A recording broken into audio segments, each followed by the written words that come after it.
On a peaceful day, a man tries to grab some chips while a little girl looks at him. Unfortunately, the bag that he picked up had a defect, and most of the chips fell to the floor. The little girl asks if he's trying to steal the snacks, but he denies this.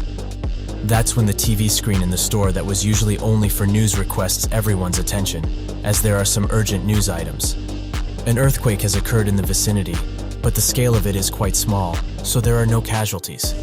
However, experts say that the earthquake is gradually increasing in size and power, so measures will need to be thought about in advance. Some students look outside and are surprised by something. That's when something extremely tall rises from the ground in an instant, sending dirt everywhere and breaking the store's glass. Dirt is everywhere, but the man managed to defend the little girl from the impact. But she's not worried about that, but rather about what just came out of the ground. In England and even in Japan, a very mysterious and unexplained structure of gigantic size appeared in the cities of every country in the world. People named it the Tower of Nightmares, and some had received an invitation to be a tower walker and be the heroes that would save the world. Those who accepted jumped straight into the tower's battlefield and received the blessing of the interface system, which enabled them to obtain items and powerful skills as if all of this were a game. But they realized soon in their adventure that this was no game. The people who accepted the invitation look at the countless screens that have scenes from the outside, and the tower speaks, saying that a tower impact will occur in their world very soon. Outside, construction workers are hard at work, and that's when they spot a person high up and urge them to come down, while someone also calls the authorities. But this was no person, but instead a demon, with many more behind it. This was the great disaster, where monsters would keep coming out of the tower onto the Earth's surface. It was named Tower Impact. Sirens blare, and people flee as the military tries its best to subdue the creatures. But not even tank shells have an effect, and the beasts were left to do as they pleased. Because of this event, a third of the world's population was wiped out. Those who accepted the tower's invitation had no choice but to watch as their fellow humans were slaughtered. One remembers that the invitation said something about saving the world and urged everyone not to lose hope, as they would climb the tower and save what's left of the world. People agreed, and so the walkers with their special abilities and qualifications started to raid the tower in order to stop the full destruction of humanity. They stop at a seemingly impenetrable wall, but when they start bashing it with their weapons, the wall slowly gets destroyed. A guy spots a glowing stone that came out of it, and when they inspect it further, it's a return stone, which is able to send the user back to the time they were invited, and they will keep all of their memories up until now. Everyone thinks that such an item is overpowered, and Huang Inchen, the walker's captain, notes that he will try using it. He does so, and a blue light blinds everyone there. When they open their eyes, Inchen is nowhere to be seen. He really disappeared. The rest of the walkers are puzzled at what just happened, and wonder if he won't just appear back here even if he's gone into the past. Sakamoto, a former science professor, notes that things might actually be quite obvious. Inchen definitely returned to the past, but because part of the timeline was split up, they may never be able to see him again. He continues explaining what happened using well-known science theories like the multiverse theory and the parallel universe theory. So their current situation could be considered one where the universe's timeline got split up. So basically, when Inchen disappeared into the past, their world and his had split apart completely. The walkers are quite surprised and find it hard to process all of this information. But in any case, what's positive is that Inchen definitely returned to the past. But just because he did, it doesn't mean that something in this world will change. As far as they know, the tower has never lied about an item before, so this stone can return all of them to a world where the timeline was split. All of this is mere speculation, of course, but they can't just rule out the possibility that everyone who uses the stone will get transported to the same split timeline. The items in this tower exceed the common sense of humanity. Around that time, the second tower impact happened in the world outside. So before all of humanity was annihilated, the walkers had to make a decision. Will they use the stones and return to the past? Or will they remain in the tower and eventually meet a terrible fate? In a gruesome fight with an equally gruesome beast, most were being wiped out, and seeing that the situation was hopeless, some began using their return stones. One by one they disappear, and only one from that party is left. He falls to his knees and accepts that today, he will die. That's when someone wielding 2 daggers completely annihilates the once towering beast and asks the remaining group member if he's okay. The man says yes, and that's when many more walkers come from behind him, with one wondering how all of those bastards chose to run away like this. The man can only cry, and his savior thanks him for holding out until the very end. They gave him a stone, and these people were the only hope remaining in the tower. People who weren't tempted in the slightest by the return stone. Humanity's last line of defense and last warriors, Carpe Diem. One eventful day, most of them are on the ground, dead, and one of the last remaining wonders asks, when did all of this go so wrong? Earlier, while they were fighting a monster, the one who uses daggers urged Jaehwan to attack now. He comes from behind and, in a combination attack, destroys the beast. Jaehwan asks what the casualties are, and Daggers notes that fortunately, at least today, there were none, and the injured will be okay after some healing and rest. Perhaps at this rate, it will even be possible to reach the final floor. Some wave at them, and while waving back, Jaehwan spots that the monster dropped something.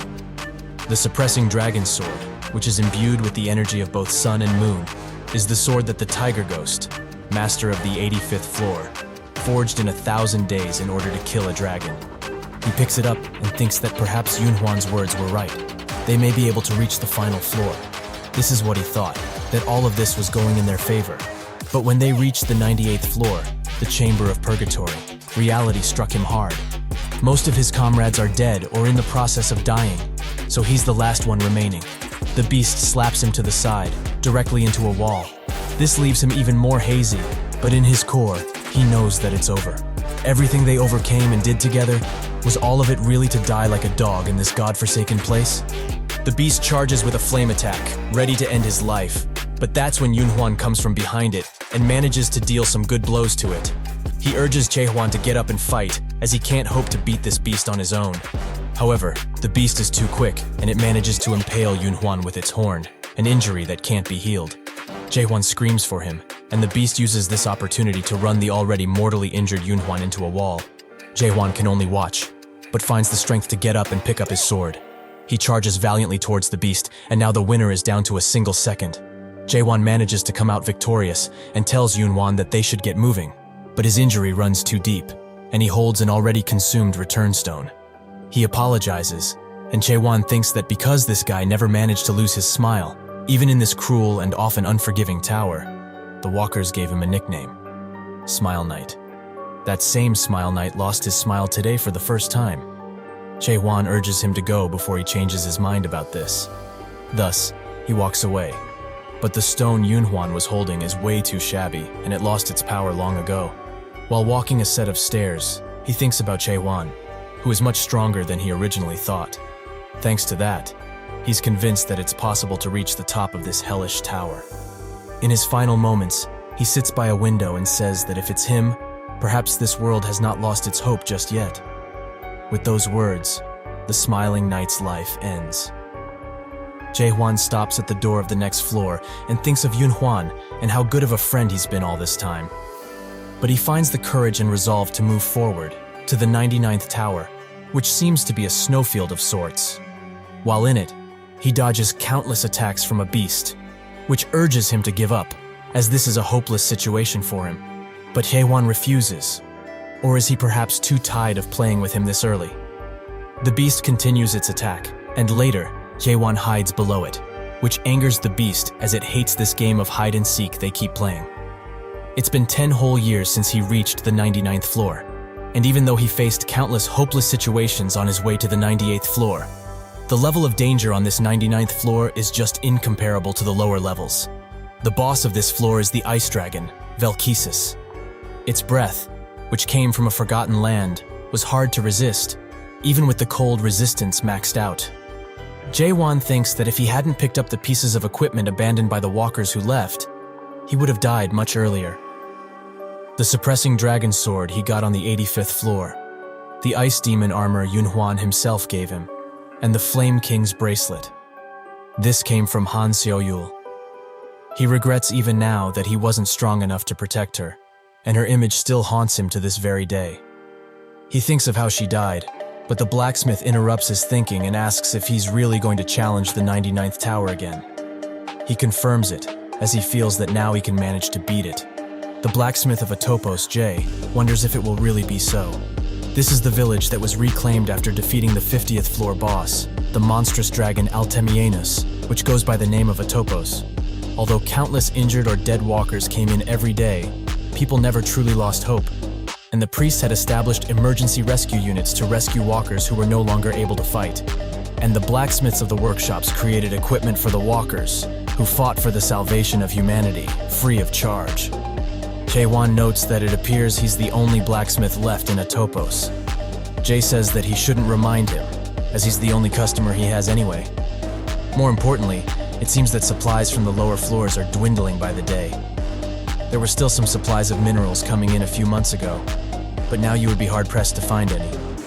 Jaehwan thinks that this is only natural, as there are barely any living humans in the tower. He doesn't even know what year it is, and there have been more than 10 tower impacts that have occurred thus far. And from that point in time, people were no longer being summoned to the first floor. All of the humans on Earth were most likely wiped out, right? Jay doesn't comment on this, and instead asks if there's nothing bothering him as he goes up the tower nowadays. Jaehwan finds it curious that he says this, as at the place where the first return stone was discovered, there were some very strange scribbles on the wall. These couldn't have been made by another person, but if not, by whom? He says that he found nothing in particular, and Jay notes that 2 days ago, Grandma Hyalene disappeared. People don't age in the tower, so if someone were to disappear, it would be one of these two. Either they returned to the past using a stone or jumped off the tower. Hyalene from Hyalene's potion and Jay from Jay's workshop were the only support-type walkers that remained.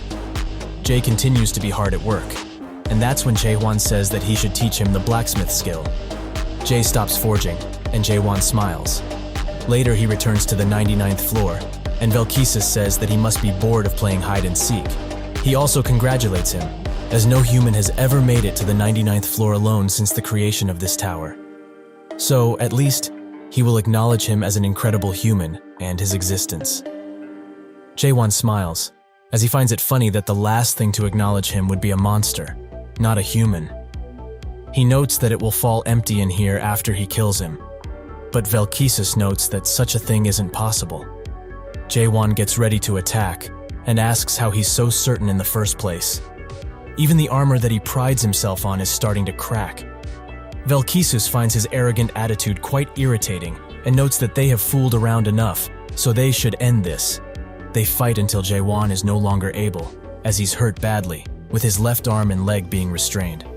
Velkesis asks why he keeps fighting until the very end, as even if he persistently holds on like this, the fate that he will face is filled with solitude and crushing nothingness. Jaehwan says that he talks way too much for a being like himself and breaks out of his restraints, ready to attack once again. Velkesis says that another thrust of his sword won't do anything, so he should just give up, as he cannot be defeated by skill alone. Jaehwan started raiding the tower later than other people, and because of this, he missed out on things like secret classes or skills, which were taken very quickly. That's why he gave up on other skills and focused on a single one, the thrust. He thrust again and again, and because he killed over 50 million monsters with his thrust, his comrades thought his pronoun was thrust. He felt as his thrust underwent change, and it became faster, even more precise, and much stronger. As a result of this, his thrust surpassed its purpose as a single motion and started to gain attack power that was comparable, or perhaps stronger, than a hidden skill. But he had an advantage, as it wasn't a skill, so he never became tired, because it didn't consume spirit power. Even if that is the case, this beast's armor is way too tough, as he managed to only scratch it after hundreds of thrusts. Velkesis uses his position to prepare an attack, and it seems that dodging is not an option anymore.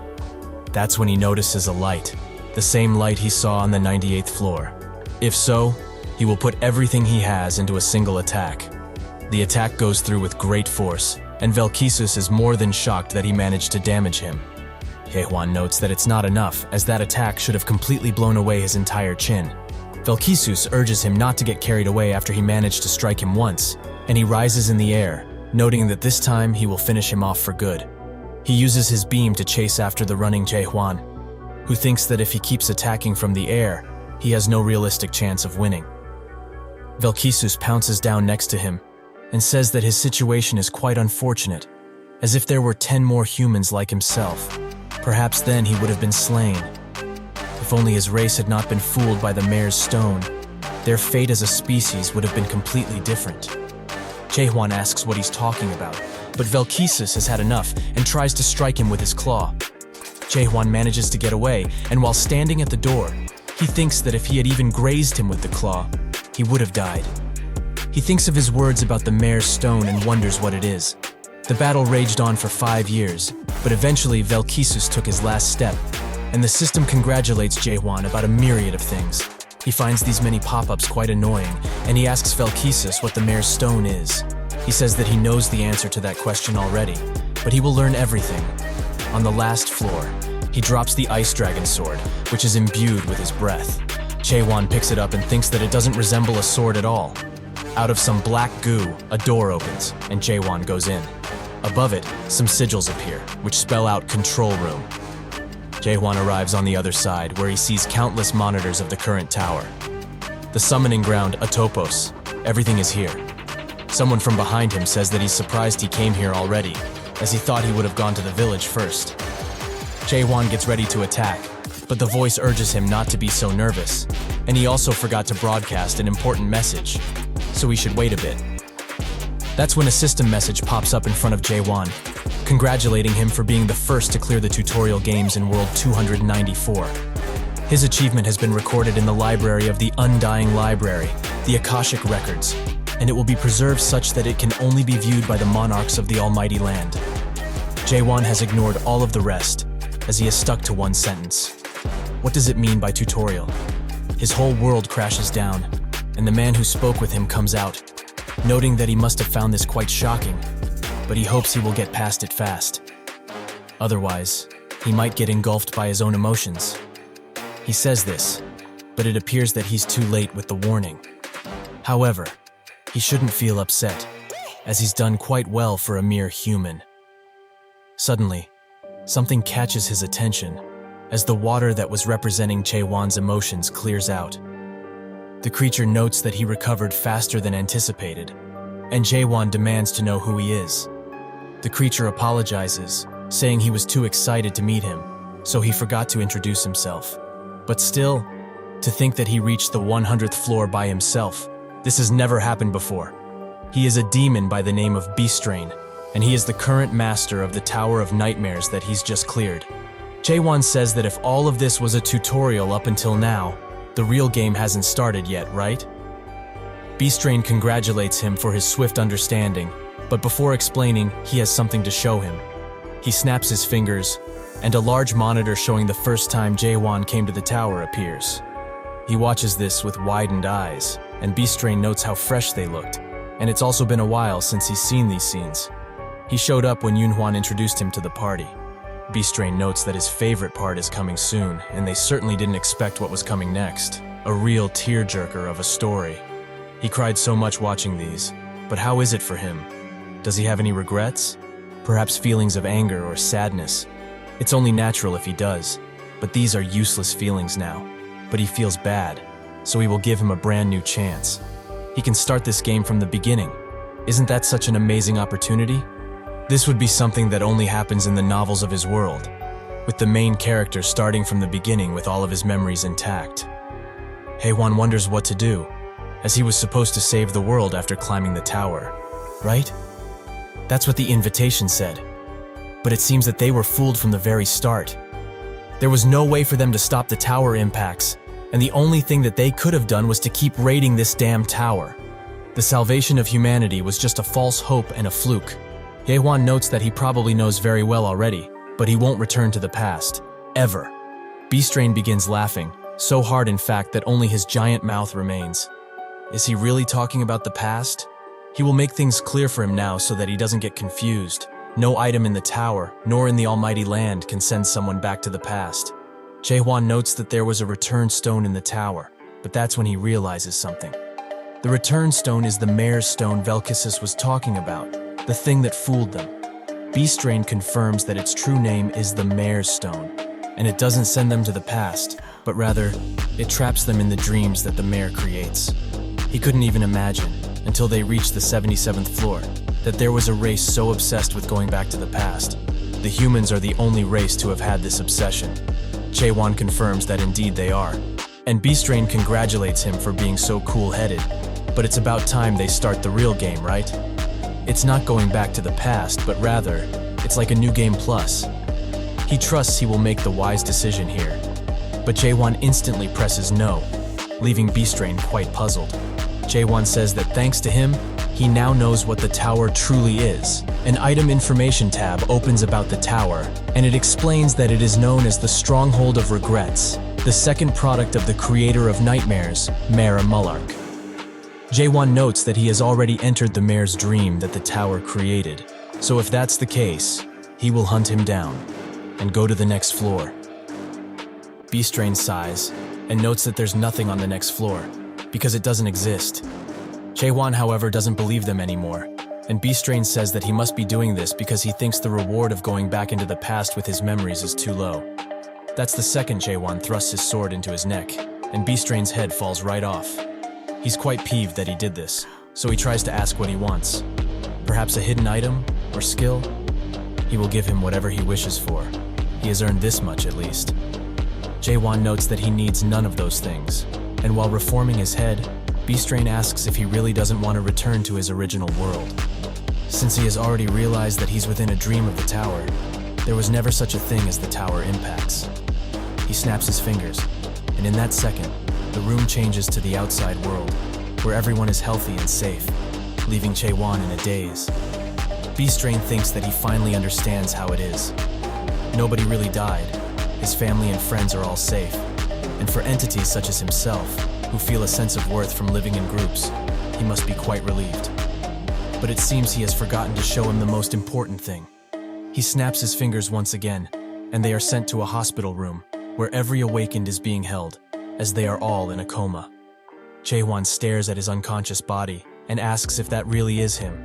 Beastrain notes that he must be surprised at how clean he looks, but in the tower, decades have passed, yet in the real world, it has been a mere month. What's more is that he will never be able to win against him realistically. As compared to him, who just barely managed to survive the tutorial, there is a huge gap between a human like him and a mighty dragon. Jaehwan sighs in relief, as if he's a dragon. He has experience, as he has hunted one down before. Beastrain finds his cheeky attitude quite rude, and so begins their long battle. Much later, he waltzes into Jay's store, who is nowhere to be found. While working on a blade, he thinks that yesterday was the 72 attempt, and though he has challenged him every single day, without rest, he can't seem to leave a mark on him. However, he did not die either, as it seems that Beastrain is purposefully keeping him alive. That's why, no matter how many days or years it takes, he will defeat him. Beastrain watches him on a few monitors, and thinks that he must be patient, as this guy is a valuable product that he's going to sell. A very special product. As a professional cultivator, he has never seen something such as this before. A cultivator ensures that a product will adapt safely to the almighty land, but putting it through a secondary cultivation process, so that the product ripens and enhances nicely. The first and primary way of doing it is by culling undesirable seeds, so that only the good ones remain, which is done through the tutorial game.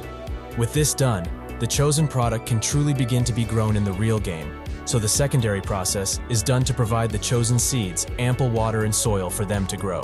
But to think that a product refuses to move on to the next process, should he just hope for the best and kill him? As the soul isn't destroyed if one dies within the tower. But what if he is somehow harmed because of their difference? The harvesters would certainly not sit still at this. He needs to raise him into a flawless diamond and sell him off, so it's about time he raises a high-ranking demon. He also must pay the loan for purchasing this tower too. This guy is so special. Even gods who never make deals with demons have contacted him. At their next battle, he asks him honestly, what does he truly want? Doesn't he get tired of this little game they are playing? If he would listen and start the real game, he would also be quite happy with the results. So why is he trying so hard now? He rises a giant ice wall and comes behind Jaehwan.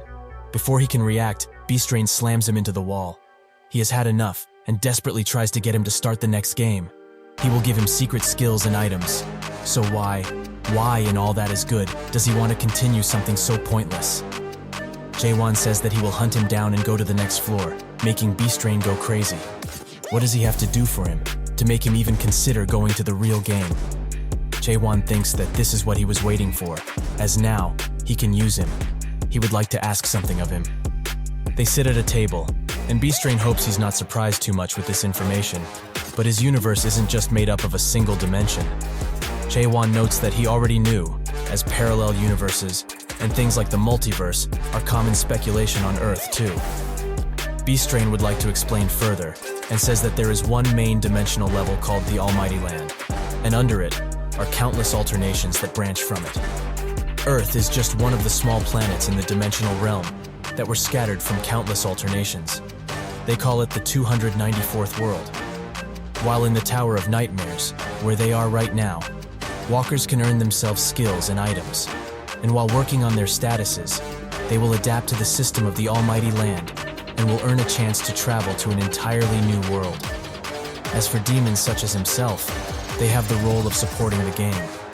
Jaehwan asks a simple question. Why is he doing something like this? Beastrain smiles and says that he doesn't believe that's what he's really curious about. He snaps his fingers once again and thinks that what Jaehwan is trying to ask is out of the countless alternate worlds. Why has the Tower of Nightmares come to his? That is right, isn't it? Why he and his race were forced into such a fate? His grin grows and says that his world was simply chosen by chance. Jaehwan demands he stop talking about that, as what he really wanted to ask is, why is someone like him operating this tower? Beastrain is quite surprised by this and tries to beat around the bush, saying that it's just something his race volunteers to do, but it seems that he doesn't believe him. However, demons really do enjoy volunteering quite a bit. There are many demons who they themselves watch over other special walkers on different planets. They have made a paradise where humans, monsters, and demons can live together peacefully. The harvesters have had their patience run thin, so they are now demanding he finish this already. He tries to coerce Jaehwan one last time, but he doesn't believe him for a second, as it seems he is also able to read the harvester's words. Earlier, he looked at his status window, and it seems that all his stats were maxed out. Even with this, he just can't seem to defeat Beastrain, no matter what he does. Can humans really be reduced to nothing in this world system? That's when he feels something in his chest, and when he looks forwards, he sees a glowing light coming from some ice. He reaches his hand forwards and touches it. They took the form of fine particles, as well as rough sugar cubes. Every time they changed, they took on a different form entirely. These particles were the essence of the world, and no matter the form, he understood what it was almost instinctively. It seems that this is why he can read the monarch's messages. He asks about them, and Beastrain is glad he has some interest in this. The monarch are the ones who rule the Almighty Land, and generally, the ones who clear the game and enter their world are invited to join their respective groups. Jaehwan asks more about joining up forces with them, and Beastrain explains that depending on which monarch one chooses, their future will change drastically too. If he follows his advice and does as he says, he, the mighty Beastrain, will swear upon his honor as a demon that he will use all of his power to help him go under a great monarch. Of course, this applies only if he's actually willing to participate in the main game. Jaehwan notes that he sounds like someone trying to sell him insurance, but they will do as he says. In exactly 10 days, he will be out of this place. 9 days later, Jaehwan continues to train his thrust, while Beastrain can only watch this boring show. But he only needs to be patient for one more day. Then he will be able to pay off those bastards who deceived him with this tower. However, if he wasn't deceived in the first place, he wouldn't have to go through this. The tower he bought was only a first-generation antique, so old that nobody could assess how old it truly is. Those damn mares sold it to him like it was an extremely good deal though. If only it was a third-generation tower, it would have had the function to forcibly end the tutorial without damaging the product. But now, he can't just end the game without the product's consent because of this fair and square tower. However, what could he truly have done, as apparently, being poor is a sin. He only hopes that tomorrow, this nightmare will be over. The next day, he gives him a ton of tips and summaries of what's going to happen. And so the message to end the tutorial game pops up once again. Beastrain asks if he memorized everything, and Jaehwan confirms it. Now the only thing he needs to do is press that yes button. Beastrain has been waiting for this day, so he sheds a tear from the happiness he's getting right now. That's when he is struck once again by Jaehwan, so he demands to know what the hell he's doing. However, he should know the answer by now. He's simply hunting him. After being able to notice the particles, his thrusting motion became unstable, as every time he thrusted, he felt an odd sense of discomfort. It felt as though one of his senses had awakened. He strikes Beastrain extremely hard and quickly. Is this the sense of being alive? Later, on the 91st floor, which was used as a breeding plant, Beastrain notes that he has never seen somebody like him before, and it would have been easier on both if things were like this sooner, isn't that right? Jaehwan asks what he's planning, as he won't be able to finish the tutorial without his direct consent, right? Beastrain says that it's precisely the case, but he has given up on getting his consent a long time ago. But this time, he would like to ask him a simple question. Why does he think that this tutorial will continue indefinitely? In actuality, the Tower of Nightmares is programmed to automatically end 100 days after the tutorial is cleared. So the only choice he has is to tie him up like that and wait patiently for the main game to start. Jaehwan notes that in the Almighty Land, people call him the Gentleman of Cajolement, right? He has lived for 784 years and has gone around a total of 128 worlds to do this ugly cultivation on the race that are living peacefully in them. Beastrain tries to ask how he knows all of this, but Jaehwan cuts him off by saying that he was planning to give him to the harvester called the Jet Black Monarch. Beastrain is now in a cold sweat and demands to know what the hell he is, who he truly is. The prize he has been nurturing for many years here, but not anymore. He breaks free of his restraints with ease, and like an eagle he tries to strike Beastrain. Now he's just plain scared and makes Jaehwan back away. Some way he has managed to hurt him, but when he looks at him, can't believe his eyes, as Jaehwan is holding the overload adapter. The day after he managed to reach the 100th floor, he had doubts, many doubts. The essence of the world was being torn apart at the seams, and that's when the chatter started. After the end of all his doubts, he reached a state where he would no longer feel doubt of any sort. He has pierced through understanding itself. Beastrain is amazed by his power and severs the link, allowing the temporal restrictions to be lifted and his true strength to be shown. He notes that he will not get easy on him anymore, and although he managed to adapt so amazingly after he finished the tutorial, humans have their limitations. He cannot hope to win against him, the mighty Beastrain. Jaehwan wonders if this is his end, and the count keeps rising and rising. They continue to exchange blows, and Beastrain says that eventually, one way or the other, he will have to participate in the game. So by doing all of this, he's the only one that's missing out. The count reaches its end, and a yellow light can be seen in Jaehwan's eye. The same thread of opportunity has appeared once again, the same that helped him countless times. He rushes forwards, and Beastrain is extremely shocked. This is no mere adapting anymore. How is he doing all of this? Jaehwan hits him extremely hard and urges him to listen for one last time. Humans are not toys that can be played around with. They are not insignificant things that can be used and thrown as he pleases, and not products that can be sold. He will no longer be following their plans. He will destroy this place and climb to the next floor and keep going, further and further, until he destroys their perfect world. Beastrain now pleads with him to stop all of this, as there is no such thing as a next level. Jaehwan says otherwise, as they didn't simply call him here. The scribbles on the different floors are made by a certain artist and his anguish.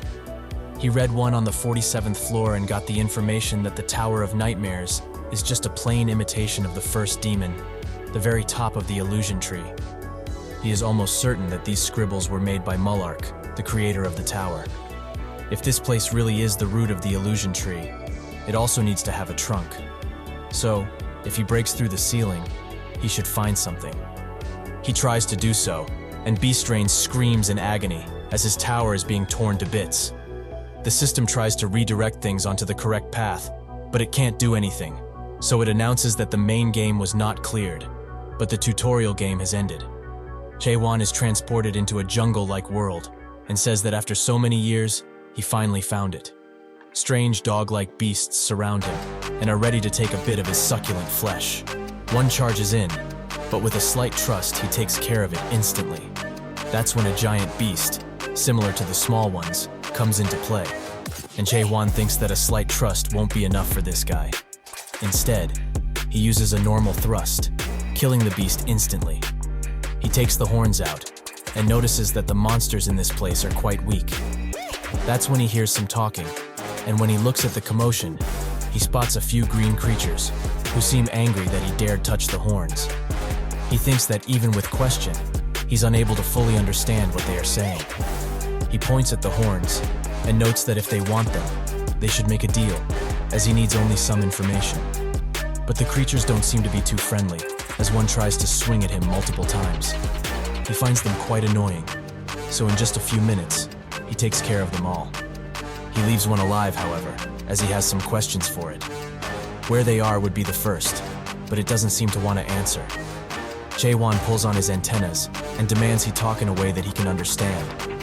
The thing says that he will die and bites his tongue. Jaehwan thought they were weak, but their willpower is quite strong. He puts the antennas into the ground and loots the bodies for potentially useful items. He finds a small dimensional pouch, which has 2 cubic meters of storage. He notes that it's similar to an inventory, but it's great to have now, as he's been unable to interact with the system much since he got out of the tower. He thought he would have been able to use the interface system of other dimensional words, but it seems that Beastrain scammed him once again. However, it's a relief he can use question to find information, even on items. He analyzes a stone, which is called a spirit stone, and can be used to increase spurt energy. He thinks that even though they are different colors, all of them have items like these. So were they perhaps crafted by those green dudes? They should be valuable, considering that they are shiny stones. He notes that there's too much stuff in here for him to store, but should he really just leave it here? That's when his sword starts to shake, as it's feeding time. He pulls it out, and it transforms into a set of jaws, which consume everything. Jaehwan looks at what's left and spots a map. It's of a place called Chaos, a place which Beastrain didn't give him any information about. Somewhere else, the beasts are chasing another group of people. A woman tries to throw some knives in their direction, but is one of her colleagues instead. She apologizes, and he lets it go, but only because he finds her cute. She apologizes once again, as she has dragged a gigantic bihorn to the group. Jaehwan looks at them from above, and notices that the woman seems the strongest out of the group. So are they perhaps on bad terms for her to be doing this? They will die if this continues, though. But how did such weak people manage to clear the tower, especially with that level of skill? The man with red hair charges an attack, and the woman tries to help out too, but she unfortunately hits the guy straight in the ear.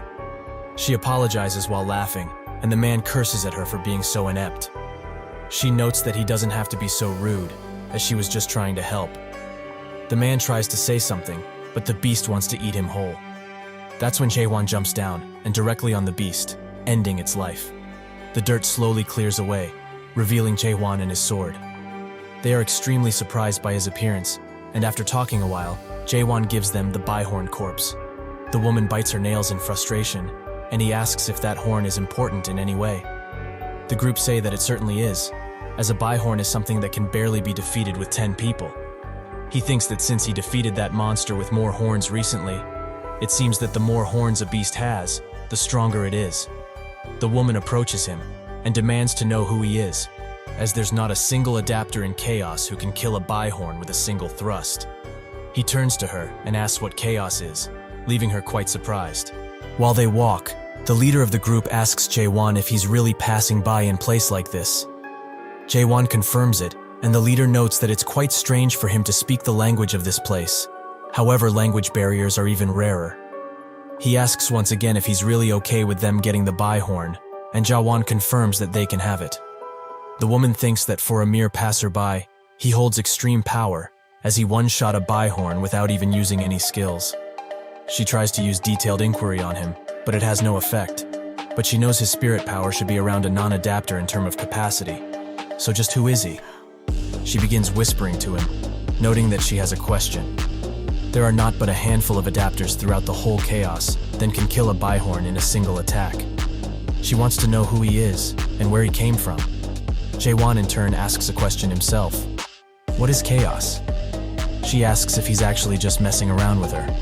But when he says no, she asks why he keeps asking the same question. He just stares silently at her for a few good seconds, and she wonders if it's because he doesn't know a thing she's saying, or perhaps asking who he is might be too difficult to understand. Jaehwan says that she knows exactly what she means, but who he is, that question is rather difficult. Where he belonged, and the relationships he had on Earth, all became meaningless the moment he was transported to the tower. In return, he gained new friends and made new memories there. But as the tutorial slowly came to an end, those two disappeared, almost as if they were a mirage. Although those friends that were with him are probably now on Earth, and if he takes into account that the clear reward was to retain all of his memories while starting over, it means that they wouldn't be able to remember him, nor the memories they have made inside of the tower. He says that he doesn't remember a thing, and she seems apologetic at first, but her real feelings come out, as she doesn't believe that he has amnesia at all. He notes that he never once mentioned anything about amnesia, but she feels that it doesn't make a difference. Is he the mighty of the abyss or something? Jaehwan doesn't even know what she's talking about, so he asks her to stop nagging him so much. He pulls out his weapon, that is quite hungry at this point, and she's quite shocked. This must be it. This spirit weapon is the source of his power, right? Spirit weapons are a rare sight, and the other party members have also noticed it, making their eyes glow in anticipation and greed. She's mad that somebody like him actually ruined her perfect plan, but that's when an idea comes to her mind. She notes that she will stop with the asking of his identity, but in return, she would like to make an offer. Does he wish to hear it, perhaps? Afterwards, this woman, who called herself Mino, explained what chaos is on a basic level, and also some things about the party they were currently with. Most importantly, that they are a wicked group of people that belong to a clan named Red Fox. She is basically asking him to kill all of them, but he will remain vigilant for now, as she said that soon they will try to attack him. Night arrives, and the leader says that they should sleep somewhere around here, as moving in the dark is quite dangerous, as they might provoke more horned monsters. They make a camp and sit around, with Jaehwan thinking that based on the map he found, the village should be close by. He uses comprehension, which has reached its second state, and hears that the group is conspiring to do something, as they have found out he's at the level of a non-adapter, so it's obvious that the spirit sword carried his battles up until now. Spirit weapons or artifacts once can only get in the abyss. Jaehwan thinks that they are up to no good, but they would be rightly horrified if they found out he got this from the root of the illusion tree. From what Beastrain said, the tower's equipment isn't that impressive, so he finds it quite strange that people are after him. However, now he's almost sure that this place is not the almighty land. The party starts to move, and Mino arrives, first noting that he should get ready with that spirit weapon of his. Jaehwan says that he doesn't have it now, as he lent it to someone who wanted to use it during his night watch. She finds his stupidity limitless, and eventually, the party surrounds them. The leader notes that he's quite the fool, but even if he had that mystical weapon, it would be useless against them, the mighty Red Fox. Mino asks if he really wants to see more blood than usual tonight, and Jaehwan smiles, as he finally gets the chance to see her true abilities. The attackers rush in, but she throws 2 knives, which land square in their heads. She kicks the other while grabbing another knife and throwing it at the remaining attacker. She lands gracefully and apologizes for throwing the knives so strongly. It's because she's quite angry with them. But from this point on, they are all going to suffer what they just did. The leader says that he became suspicious of her when she started accidentally luring monsters to them. But she is the Witch of Massacre, just as he anticipated. But who made a request to the Dark Forest clan?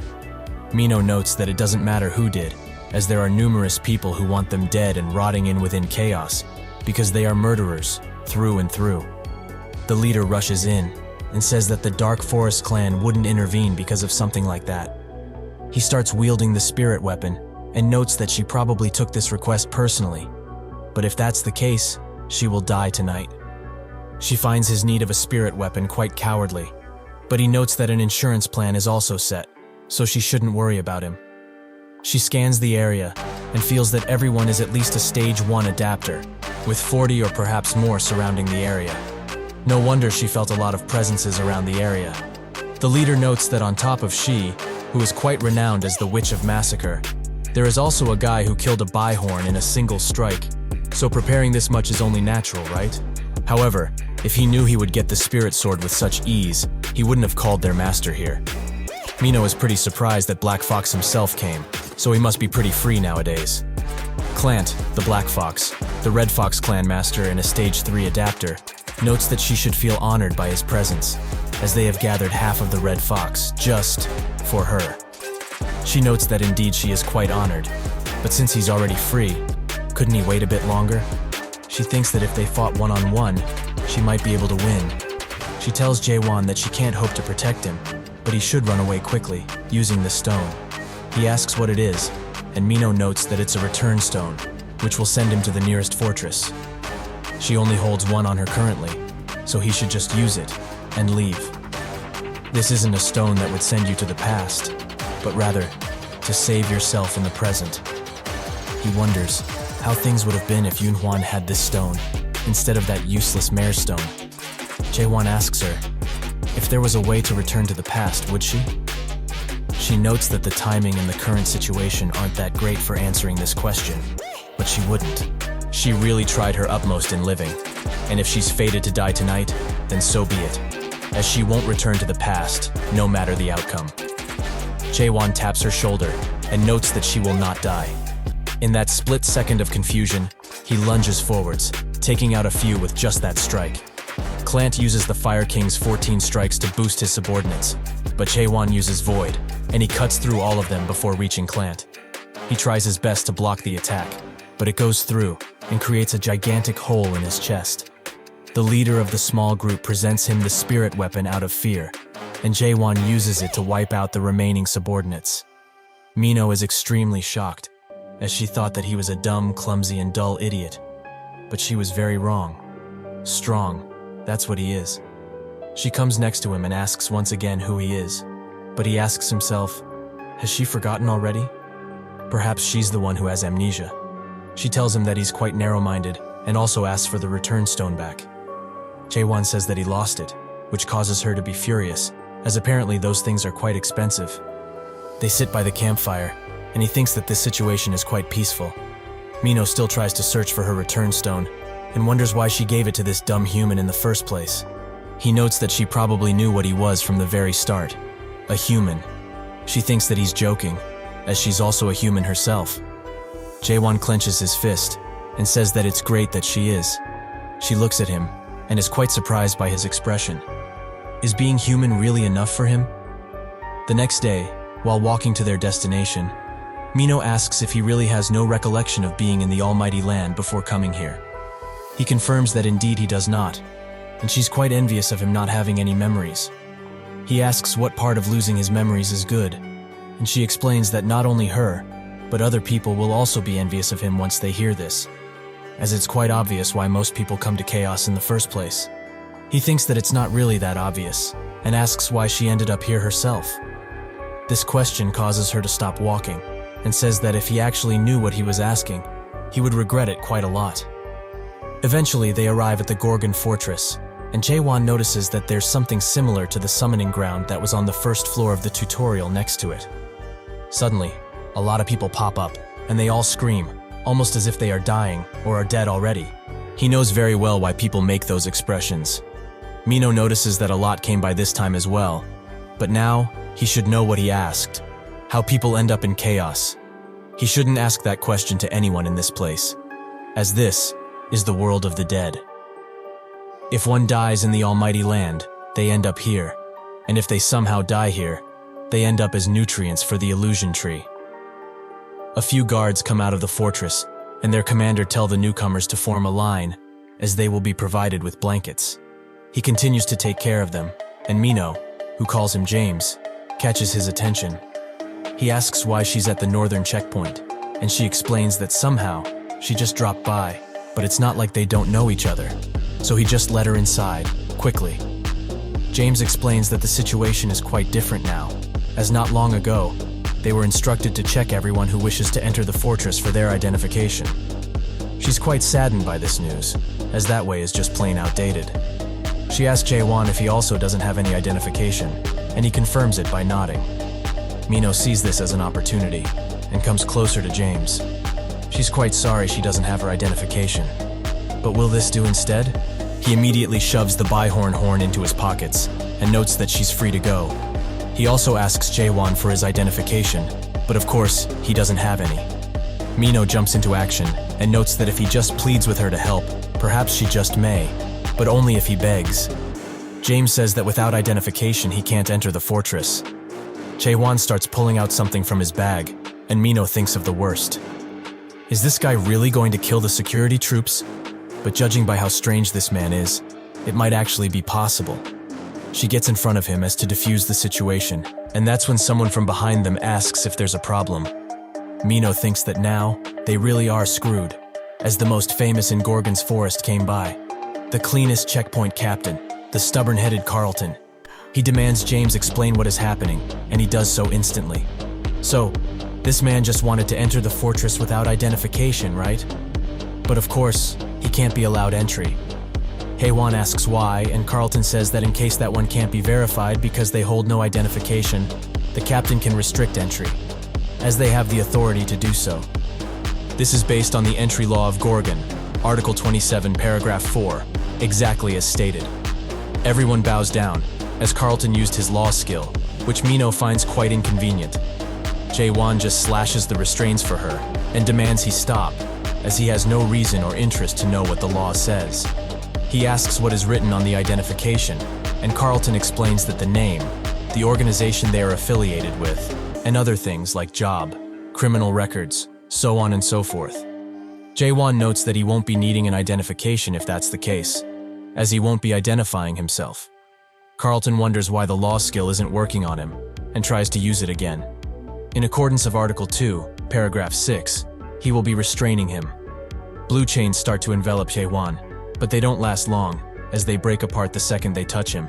Everyone there is quite shocked, especially the guards, and Jaehwan asks if he can't just do what this woman did. Mino thinks about what she did, which was straight bribery. The recipient of the bribe and his accomplices are now horrified of what's to come. Jaehwan throws him something and says that he should just take this and let him inside already. James immediately gets on his case for trying to use something as lowly as bribery on the captain, and suggests that this man be executed on the spot. But Carlton has other plans, as he has been waiting for an emissary of the Deer Whisperer. He starts scanning Mino with a device that tells them that her soul corruption has reached 15%, so she should take her medicine as soon as possible. Carlton also urges her to do so, and Jaehwan asks what soul corruption is. She explains that it's a chronic disease that people who live here get. One's soul is slowly being corrupted the longer they stay here, and once the corruption reaches its peak, he probably knows already what will happen, that is. That is why the horned beasts, or their horns specifically, are quite precious around here. He saw how easy that guy took the bribe, right? Because this is the only medicine that can help to prevent soul corruption. They move on to Jaehwan with the scanner, but when they do scan him, it emits a red light, as no corruption has been detected. Carlton smiles and gives him the spirit stone back, as he has already checked it. Jaehwan asks why he didn't take it, and Carlton advises him to not give it to just anyone, as that item is quite precious. Jaehwan also notes that he's not the Deer Whisperer person he was expecting, but Carlton already knew. They go inside, and James asks if it's really all right for those people to be let through. Carlton in turn asks if he knows what a spirit stone is, and James says that it's a precious item, especially for adapters, as it increases their energy, right? Carlton notes that he's correct, but that's not all. He removes his glove and shows his hand, which is now covered in corruption. He explains that anyone who isn't the Deer Whispered can't control the Spirit Stone, as the only person who can avoid advanced soul corruption while in his possession is him. Although that man is most likely not the Deer Whisperer, he is still able to control the Spirit Stone. James asks if he can really be trusted, and Carlton notes that he doesn't trust him, but rather, his soul. He remembers that just now, the device they use for checking the corruption gave them an error, right? 0% corruption, and the device isn't faulty either. There's only one real situation where the device to measure corruption is unable to detect the level of one's soul corruption. It's when a person's soul is purer than anyone in chaos. And additionally, it doesn't really matter if he's the Deer Whisperer, as they only need someone who is able to control the Spirit Stone. The inner fortress will decide to do with him anyways. James asks if all of this is related to the Fortress Master's sickness, and Carlton notes that he also doesn't know that much. But based on what he heard just now, there was a certain someone who was going to let them pass after taking a few bribes. Jaehwan and Mino walk the streets, and he thinks that the streets have a complicated design, and it doesn't help that she became a burden. This happened because Carlton, the ever so lawful, started spewing his nonsense about articles and identification constantly. And unfortunately for her, Mino had no way to defend herself against this onslaught of rules and demands. They walk on a bridge, and he asks where he can find a good blacksmith. But that's when someone spots the spirit weapon he's holding and smiles. Eventually, Mino comes to her senses, and Jaehwan urges her to go on her own way from now on. She says that this is too much to throw her away like this. Is it perhaps because of what she did at the gate? Jaehwan says that since he's gotten into the fortress, he doesn't need any of her help, as they are too different from each other. So, she should just be on her way already. Mino bites her lip, but charges forwards, as she doesn't want to let him go just yet. He doesn't know his way around here, right? So rather than asking for directions, she can tell him where to go. Jaehwan sighs, and notes that he's looking for the mayor. She knows of a place where he might be, so shall they go? Jaehwan says that they will, after they finish the business they have with these people that have been following them. The goons are glad that they finally found them, as they heard rumors that the sword Jaehwan is holding shoots fire out of it or something like that. Mino urges them to leave, as only death will befall them if they keep messing around. They demand she speak more politely, as the youngest among them is going through puberty right now, and gets a bit excited when he hears people talk so vulgarly, as it's not good for him, and he knows that. If they want to be let go, they should hand over that sword, and a few valuables, as a protection fee. Jaehwan outright denies them, while Mino is surprised that the giant is really the youngest. The goons urge them to grasp the situation they are in quicker, if they don't want to get hurt, that is. However, Mino is still asking how that gigantic guy is the youngest, which causes him to charge in, as her vulgarity must be punished. With one thrust, Jaehwan takes his hand off, and someone's roof too. They are all quite noisy for such lowly beings, so they should just bring it on already. They are now extremely furious that he dared to hurt their precious little brother. They will never forgive them, and will avenge him at all costs. One of them notes that he's still alive, and Jaehwan, who is unfazed by these threats, just stares at them. They all charge in, swords in hand, and a loud clang can be heard. While Jaehwan cleans up his sword, Mino asks if he takes care of everything with just these thrusts, and he explains that indeed he does, as it's the only thing he knows how to do. Light, medium thrust, anything goes. Mino thinks that he's kidding, but she remembers that there was another person similar to him, who only knew one technique, but they used slash instead of thrust. Also, why did he miss the first attack, and blow away that roof from across them? She knows it's not because he can't control his power. So what gives? Jaehwan notes that when he was dealing with these thugs, he felt someone using a stealth skill across from them, exactly on that roof. He just wanted to scare them off, as they got on his nerves quite a bit. Mino is quite shocked he blew up a roof just to spook someone, which Jaehwan thinks that it's quite normal. She also asks if he would like a name for his technique, like the infinite Asura thrust, but he refuses, as he doesn't like these grandeur names. Eventually, they arrive at the Twilight Dusk, the smithy where Mare was made, and also one of the biggest smithies in Gorgon. Someone tells them that if they are going to order something, they will have to wait quite a bit, as it's busy today. This is an artisan from the smithy Navin. Mino asks why it's so packed all of a sudden, and he explains that the owner isn't here, and the only deputy owner is himself, so they are quite busy today. If, however, there's something they are looking for, then buying an already completed work would be much faster than requesting something custom-made. Inside, another deputy owner asks the apprentices if they want to make a hole in this quad-horn sword, as it will be completed once a jewel slot is made. They offer themselves gladly to work on such a thing, much to Michael's gladness, but he warns them that this quad-horn horn is very durable, so they will have difficulties breaking it. However, he does like their spirits and intentions, so whoever manages to put a hole in this sword will become the deputy owner of the smithy for one day. They desperately try to break it, but even with their most fine tools and the most precise hits, they can't even leave a scratch on it. Michael says that if they hit like that, they can't hope of cracking it open. Quite sad, as he gave them such an opportunity, but they are quite weak. Suddenly, Jaehwan steps forward, and notes that he would like to give this a try. Michael thinks that he's probably a traveling artisan of sorts, and notes that no matter which smithy he's from, he won't be able to do it, as even his disciples weren't able to. It's not because they are bad, of course. It's because the sword is too well made, and the quad-horn horn is quite difficult to work with. Jaehwan thrusts with his finger, which creates a shockwave. If he does this, he can become one of the deputy owners, isn't that so? The sword suddenly breaks into pieces, shocking the entire smithy. Michael, however, is very furious, and the apprentices can barely hold him back. Jaehwan notes that he was going easy on it too, but Mino says that isn't going easy at all. He notes that breaking it completely isn't difficult, but rather, it's hard to break it in that precise location, right? So, he's sorry at least. Michael says that an apology won't be the end of it, as that quad-horn horn was extremely expensive.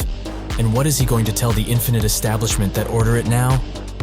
Jaehwan says that he will compensate him with a better horn, and Michael asks how a beggar like him can even imagine of giving him a better horn in the first place. Jaehwan pulls something out of his pouch, a horn that came from a pentahorn. This shocks the smithy once again, and Jaehwan asks if this will be enough to compensate, as he doesn't have any quad-horn horns right now. Michael says that this will be plenty, and Jaehwan asks if he can use this place for a bit. Michael orders the apprentices to close the door and starts escorting Jaehwan somewhere else. Mino also leaves, as she has somewhere to be. Michael presents him the best smithy in all of Gorgon, the Twilight Dusk. This place has the best facilities an artisan can hope for, and since he's the deputy owner for the day, he will allow him to use it however he likes. Jaehwan thanks him for the courtesy, and Michael asks where he got his hands on such a precious horn. Jaehwan explains that he got it himself, by hunting a pentahorn, which, given the name, had 5 horns. He also asks for his help, as he needs to make a sword sheath, and this is the first time he's doing something like this. Michael is quite surprised he wants to create a mere sheath from such a horn. Just how great is this sword of his? Jaehwan just hands it to him, and he begins analyzing it. A replica of the Ice Dragon sword, right? Since it's made by the mayor himself, it's quite the rare item, and its appearance is stunning as well. However, he feels that using the pentahorn horn is still quite overkill, as it would be better to just make a new sword. The sword suddenly snaps out of his grasp and begins gobbling up the horn. Michael notes that he should have expected it to be a spirit weapon, but it also contains the soul of a high-class race. So how does he have this? He also notes that his sword is evolving right now, as its form is changing so it will go through a grand evolution. Once that's over, he will have to give the sword a new name. Jaehwan asks why, and Michael explains that once the spirit weapon passes its evolution, its original name will disappear entirely. The material also disappeared, but it's all right, as Jaehwan has others. Michael wonders how, but remembers that a pentahorn indeed has 5 horns, quite obvious. He asks how he can help, and Jaehwan notes that he needs to see the way he works with the materials first and foremost. Michael asks if he has any type of shape in mind. Jaehwan explains that he will live that to him, since he's the pro in this situation. Michael, who is now sweating profusely because of this challenge, assures Jaehwan that he, the Master of Dawn, will show him what he's capable of. Inside of Gorgon's inner fortress, a man bows to a person of high importance and explains that the thugs were slaughtered, and because of this, the target was lost. The Gorgon inner fortress minister, Yurchin Zeber, asks how they were defeated, and the man notes that it's something he also doesn't know, as by the time he woke up, he was lying flat on top of the roof, as the target noticed his presence. Yurchin thinks that this guy is quite amazing, to see through the high-grade master-level stealth skill so easily. However, this means that they should consider someone who is at least a Stage 5 adapter, so after replenishing the manpower, he will search through the fortress thoroughly and bring him here. The man takes the orders and leaves, leaving Yurchin with his thoughts. He is impatient and begs the fortress master to hang in there, just a bit longer. Inside of a bar, a hologram presenting the top 10 of this week, with the host being Siren plays. She notes that this is the last video of today, and it's something they might be familiar with. A video which is quite popular in Little Brother, and quite controversial, as it's at the center of attention now. The 99th floor solo clear. This is Jaehwan, however. His face is blurred out. The bar patrons wonder what happened to him, as the monarch seemed to like him quite a lot. One explains that the tower received a cultivation suspension, as that demon bastard was up to something, and probably got caught. They talk about rumors of him, how he abandoned cultivation altogether and ran away. So the video must be fake as well, as it's impossible for someone to clear the tower all alone. They ask for some more booze, and that's when Mino walks in, who catches everyone's attention. She sits at the bar, and one guy tries to hit on her, but after she tells him to get gone, he does so instantly. She wonders why she's feeling so upset all of a sudden and orders the hard stuff, enough for her to drown in. While she drowns her sorrows in the bottle, she notes how ridiculous that guy is. A total nutcase, thinking that he's a big shot. He's plain crazy. The bar owner, Claire, notes that she's heard enough from her, as her rambles have become quite annoying. She already has many men around her, so why hang out with someone like him in the first place? Mino explains that whenever she sees him, she gets really upset. He destroys everything without a care in the world and swings his sword as if this place and its rules don't even exist for him.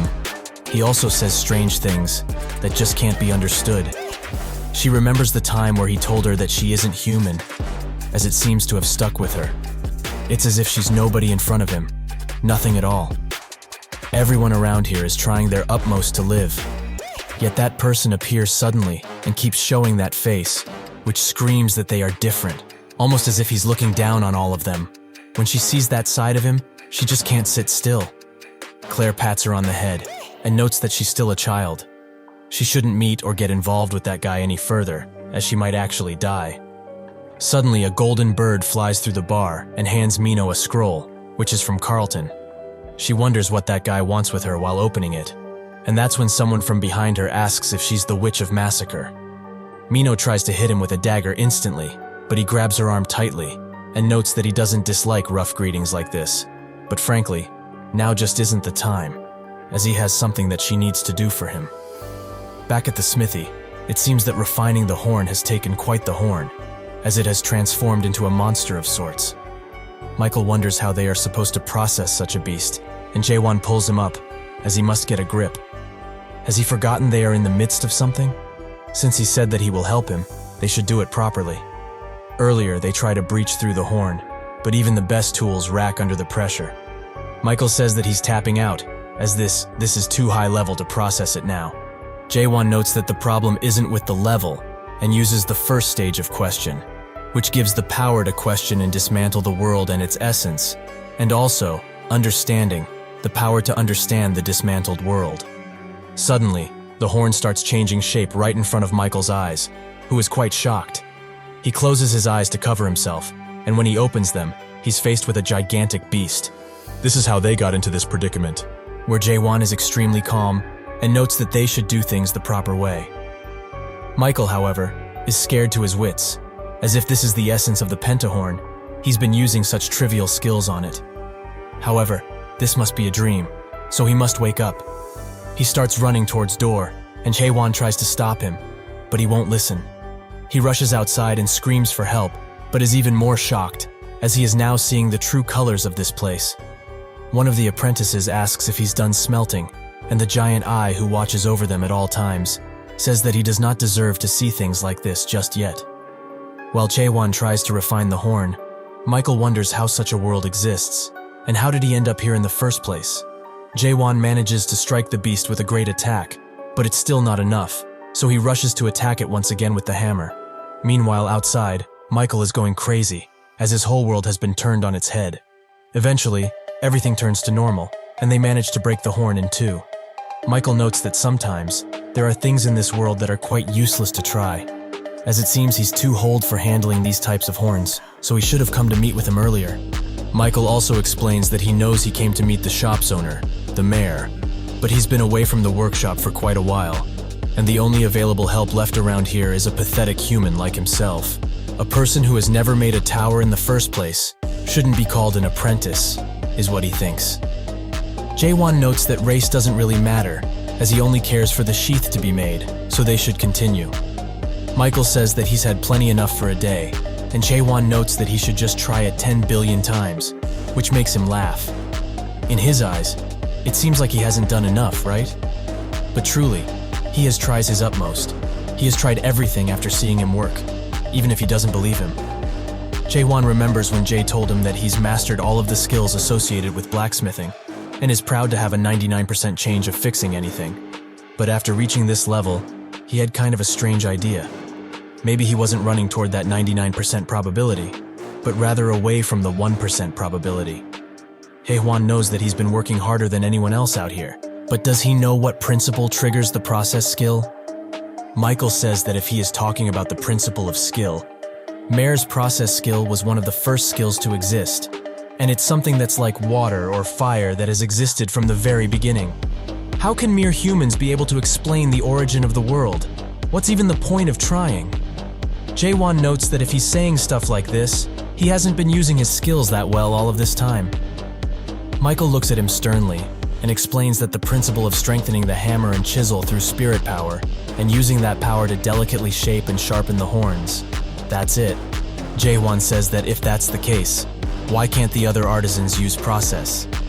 Michael says that it's because they haven't learned the skill yet, but thinks that if the principle of this skill is that simple, even if one didn't learn it, wouldn't they be able to use something that's at least similar? Jaehwan says that he doesn't know what the skill is, yet he's still using said skill. Michael asks who even know the principle of the skill in the first place. Does he know the principle of process? Jaehwan explains that he didn't know previously, but he just found out about it. He uses the process skill on the horn and asks the others to look carefully and asks him what he sees. They see the particles breaking down, and Jaehwan notes that it's not going to be easy, as because of his tremendous effort, the walls of the world have become as hard as it. His efforts aren't wrong in itself, but doesn't he understand it? If he tries that hard and it doesn't work, then it's not him who's wrong, but the world. Michael is shocked by this revelation and thinks of the time Mare told him that he's doing a good job at his level. But this is the way the Mare does things, now how humans do it. He asked how a human should do it, but Mare didn't have an answer for him, as he didn't know. However, he should blame the race he was born in, as he can't become more than an apprentice in the body of a human. At that time he tried to surpass his limits to no avail. He asks now, what does he want them to do? Go against the world? The world's an honest one that pays back according to how much effort one puts in it, right? So what's wrong with living and adapting to this place? Jaehwan says that the world isn't honest, as it tells him he can't do things that he certainly can. He may be old, but he still has that fighting spirit. He should look carefully once again, and not rely on the predetermined system, but on his own eyes instead. Michael does so, and returns to the real world, how it really is. Has he always been living in this world without seeing its true face? A world without skills or interfaces, an honest world here no deceit exists. Unless he's been insane all of this time, how could he have missed something like this? He rises his hammer and puts his chisel on the horn, and strikes valiantly. Eventually, Jaehwan leave, as he has other things to attend to, but they have successfully managed to create a sheath, which the sword seems to be quite satisfied with. Michael asks if he has decided on a name yet, and if not, he would like to name it. Since they are writing on it, they should write something that a martial artist would use. Lone Wolf, perhaps. He thinks that this is the perfect name, as it's the only one that goes well with this sword. With that, Jaehwan turns to leave, but before that, Michael asks him one more thing. In the world that he can see, what does he look like? Jaehwan tells him that he looks like a human, without turning his back. He never looks back, but who could understand him in his lonely world? Jaehwan notices that Mino keeps following him, and asks what her intentions are. She comes next to him, and notes that she intends to kill him. Jaehwan asks why she would want to do that, and she notes that it's to have a good life after taking the spirit stone he has on his possession. He laughs, and she gives him some clothes, as it's her way of saying sorry, and doesn't want him to look like a beggar anymore.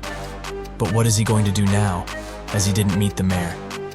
Jaehwan explains that Michael told him of a way to meet him, and when he does, he will ask him about the illusion tree and how to get to the abyss. She asks why he's doing this, as the people who come back from there aren't the same. He notes that he isn't coming back, as he's going to destroy this world and the people on it. This comment sends Mino over the edge, and she asks who he is do such a thing. What gives him the right?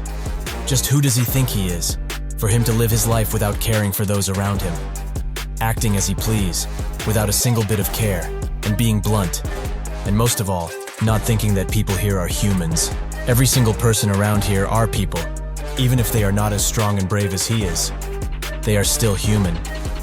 Jaehwan thinks of the two who have shifted his perspective quite a bit, and with question, reads that someone has her on hold as they want her to bring Jaehwan back. That person has someone hostage that she cares about, and he's their target, right? He notices some guys from across them in an alley and thinks that it must be them. She brought him here to get beat up and save her hostage? A meaningless venture. No matter how many times these things are saved, the truth remains the same, because question shows him the true world. A world where data and numbers rule, and where there are people who would sell their own soul in order to raise their numbers. He will just have to get rid of them somehow, and find the mayor. Suddenly, Mino manages to shatter his view of the world, and notes that in every aspect, he's the one who isn't a human, not them. They should also split up here, as she's not going to travel with somebody like him. Jaehwan looks at her with wide eyes, and wonders why she looks like a human again. Jaehwan finds out that the guys who threatened her are working with Mare through question, and notes that he should get chasing after her after he changes. Mino arrives at the bar and slowly opens the door, where some goons are harassing the people. The Forbidden Heaven clan elder, the eldest of the three Jaehwan brothers. Jaehwan himself asks why she came back alone, as they had a deal. Mino says that he shouldn't have trusted a witch like herself, and that person isn't coming, because he's going to destroy this world. Jaehwan says that she's gone insane, and uses the secret art of shadows to attack her. She dodges the first attack, but Jaehwan uses her position to attack, which hurts her quite a bit. He tells her that they have put soundproof barriers in this place, so there's no way anyone from the outside will know what is going on in here, so she should just give up and bring that guy already. Mino notes that the Dark Forest will be after them, but Jaehwan knows that there's no Dark Forest branch within the Gorgon Fortress. So by the time the Dark Forest clan finds out, she and this woman will both be crushed. Mino uses the 7 daggers of Akarm's secret technique, but even that doesn't do a thing. She falls on her knees and thinks of the time when Jaehwan asks her if she wanted to back in the past, if she ever had the chance to. Now, she would, as if she followed him from the start. None of this would have happened. Suddenly, a thrust comes from outside, which pushes Jaehwan back. Mino says that she hates this kind of development, and also asks why he's here instead of destroying the world. Jaehwan notes that the clothes she gave him didn't fit, and the goons are glad that he came here on his own. Jaehwan says that if they are working with the mayor, they will bring him here now. Jaehwan demands that they bring the mayor here right now. The goons wonders if he's actually crazy, and one notes that there are rumors of him going against the fortress, so they seem to be true. Mino urges him to be careful, as their leader is a 4th stage adapter. Jaehwan notes that he will not lose, and Jaehwan jumps in the air with his goons, ready to attack. He says that he's quite arrogant, but they will help, and teach him an unforgettable lesson. Jaehwan uses a light thrust, which Jaehwan dodges, although barely. The goons are quite surprised that he has that much power, as they thought he was a non-adapter all of this time. Jaehwan wonders if he's one of the mighty from the abyss. Jaehwan thinks that, up until now, the only thing that managed to dodge his light thrust was the 5-horned beast. So does it mean that a 4th stage adapter is at the same level as that thing? Well, for him, it doesn't really matter now. Mino screams for Claire, the bartender, and Jaehwan says that if he wants to fight, they can. But if they do so, they will not ensure her safety. Claire tries to tell them to not hesitate with their attacks, but a goon smacks her around and demands she not speak anymore, lest she wants more beatings. Mino is very scared for her safety and pleads with Jaehwan to save her. He can do that, can't he? He thinks that she's asking for useless things now, as he's here to look for the mayor and nothing else. He needs to cut down anyone in his way, be it enemy or someone not related. Mino grabs his coat tightly and tells him that she's still human, just like him, just like everyone. Jaehwan thinks about everything that happened, and that strange feeling hits him once again. The skeleton who is screaming at him to attack is slowly turning into a human. He laments this happening once again, and uses a large thrust to make a beacon of sorts through the roof, which the guards see. Carlton, who was also with them, says that they should get moving. One of the goons notes that the soundproof barrier has broken, and that's when Carlton arrives, with a bunch of armored guards. He is quite surprised to find Jaehwan here, and asks just what happened in here. Jaehwan says that he came at the right time, as that big guy is breaking the laws he cherishes so much. He might not know the exact laws, but it's probably the Gorgon Criminal Law, chapter 276 verse 4 or something similar. If he were to guess, this man intends to use this bar as a foothold and try to destroy their world by scheming with the mayor himself. Mino notes that he is the one who wants to do that, and Carlton says that based on the Gorgon Criminal Law, chapter 194 verse 4 and chapter 124 verse 6, they will all be arrested without a warrant for destruction and kidnapping. They try to retreat, but Carlton uses his silver restraints to keep two in place and summons his weapon. Jaehwan rushes in with his sword and they clash, creating a shockwave around them. Jaehwan notices that slowly, he is getting pushed back with great force, and his sword also starts to crack open. He charges in one last time, as this is all he can do, and Carlton uses the restraints to tie his arms and throw him to the ground. With that, he has successfully captured Jaehwan, who surrenders. However, he heard that he is as naive as he is righteous, which seems to be quite true. Out of nowhere, he throws a ball behind him, which creates smoke all around the bar. From the outside, he laments having to use the black cloud in this place, and one of the goons notes that their youngest member inhaled some of the black cloud. Jaehwan notes that he already told him to wear his mask properly, and he might survive if he only inhaled only a little of it, so they will see. Someone from behind them notes that they are quite brave to use the black cloud without the clan leader's direct permission. This is the Forbidden Heaven clan elder, the lustful demon, Hugh Seolrang. He asks if the Witch of Massacre really was that powerful, and what happened with capturing her and handing her over to him. Jaehwan explains that it's not because of her, but because of Carlton. Seolrang is pleasantly surprised that such an annoying bastard is in there, as he must have surely inhaled some of the black cloud by now, so they will have something good to watch today. Suddenly he spots Jaehwan carrying Mino out and asks who he is. He also noticed them, and immediately charges a thrust that evaporates the entire tree they were on. Jaehwan is extremely shocked that this guy seems to be just fine after inhaling the black cloud.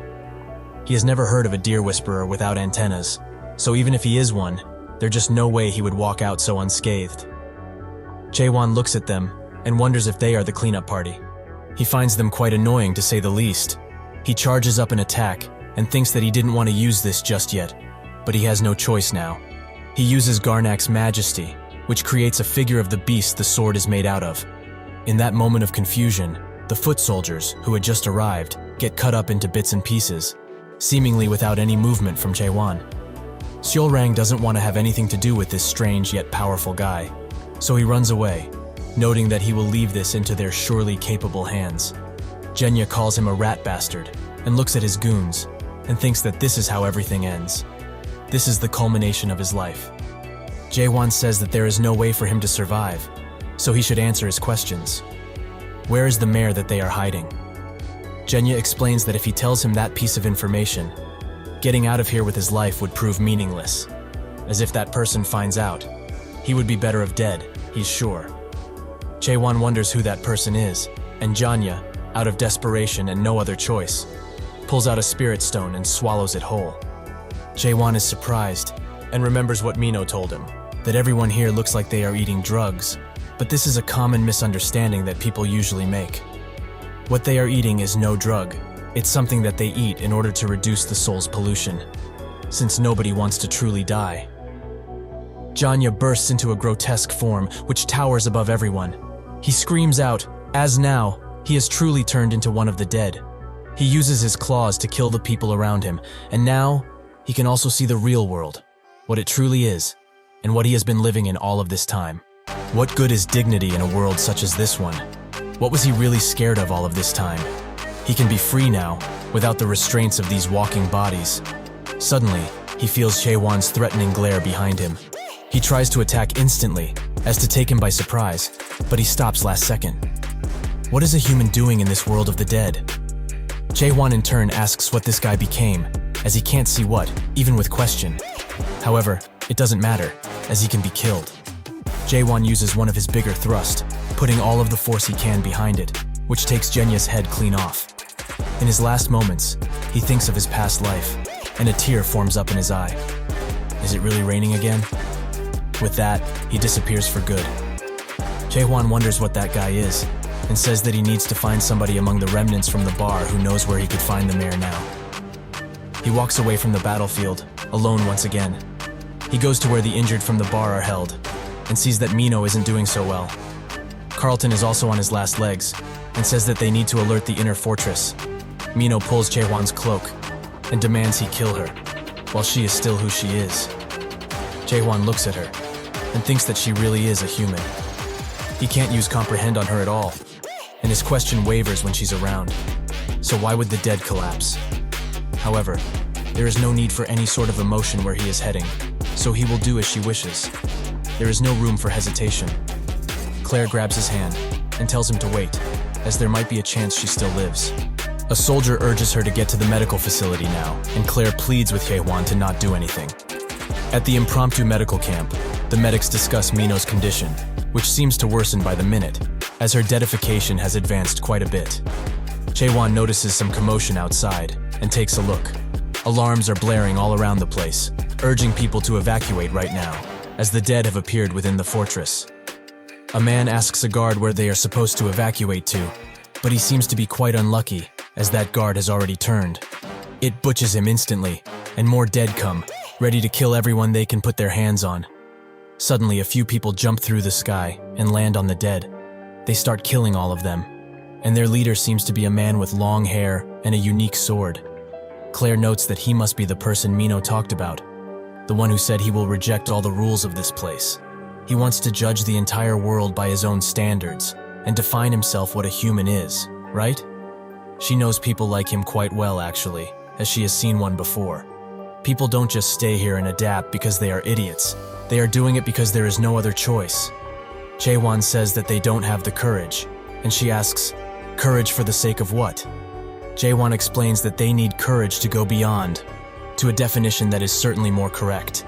Claire notes that he's probably someone who goes after something like that, and he is most likely right in this case, but she doesn't have that courage, so she doesn't know what he's really thinking.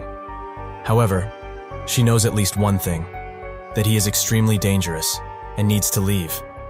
This contradicts Mino's words, who told him to not leave, as people find their hope when they gaze upon him, so he shouldn't give up on this world, at least not yet.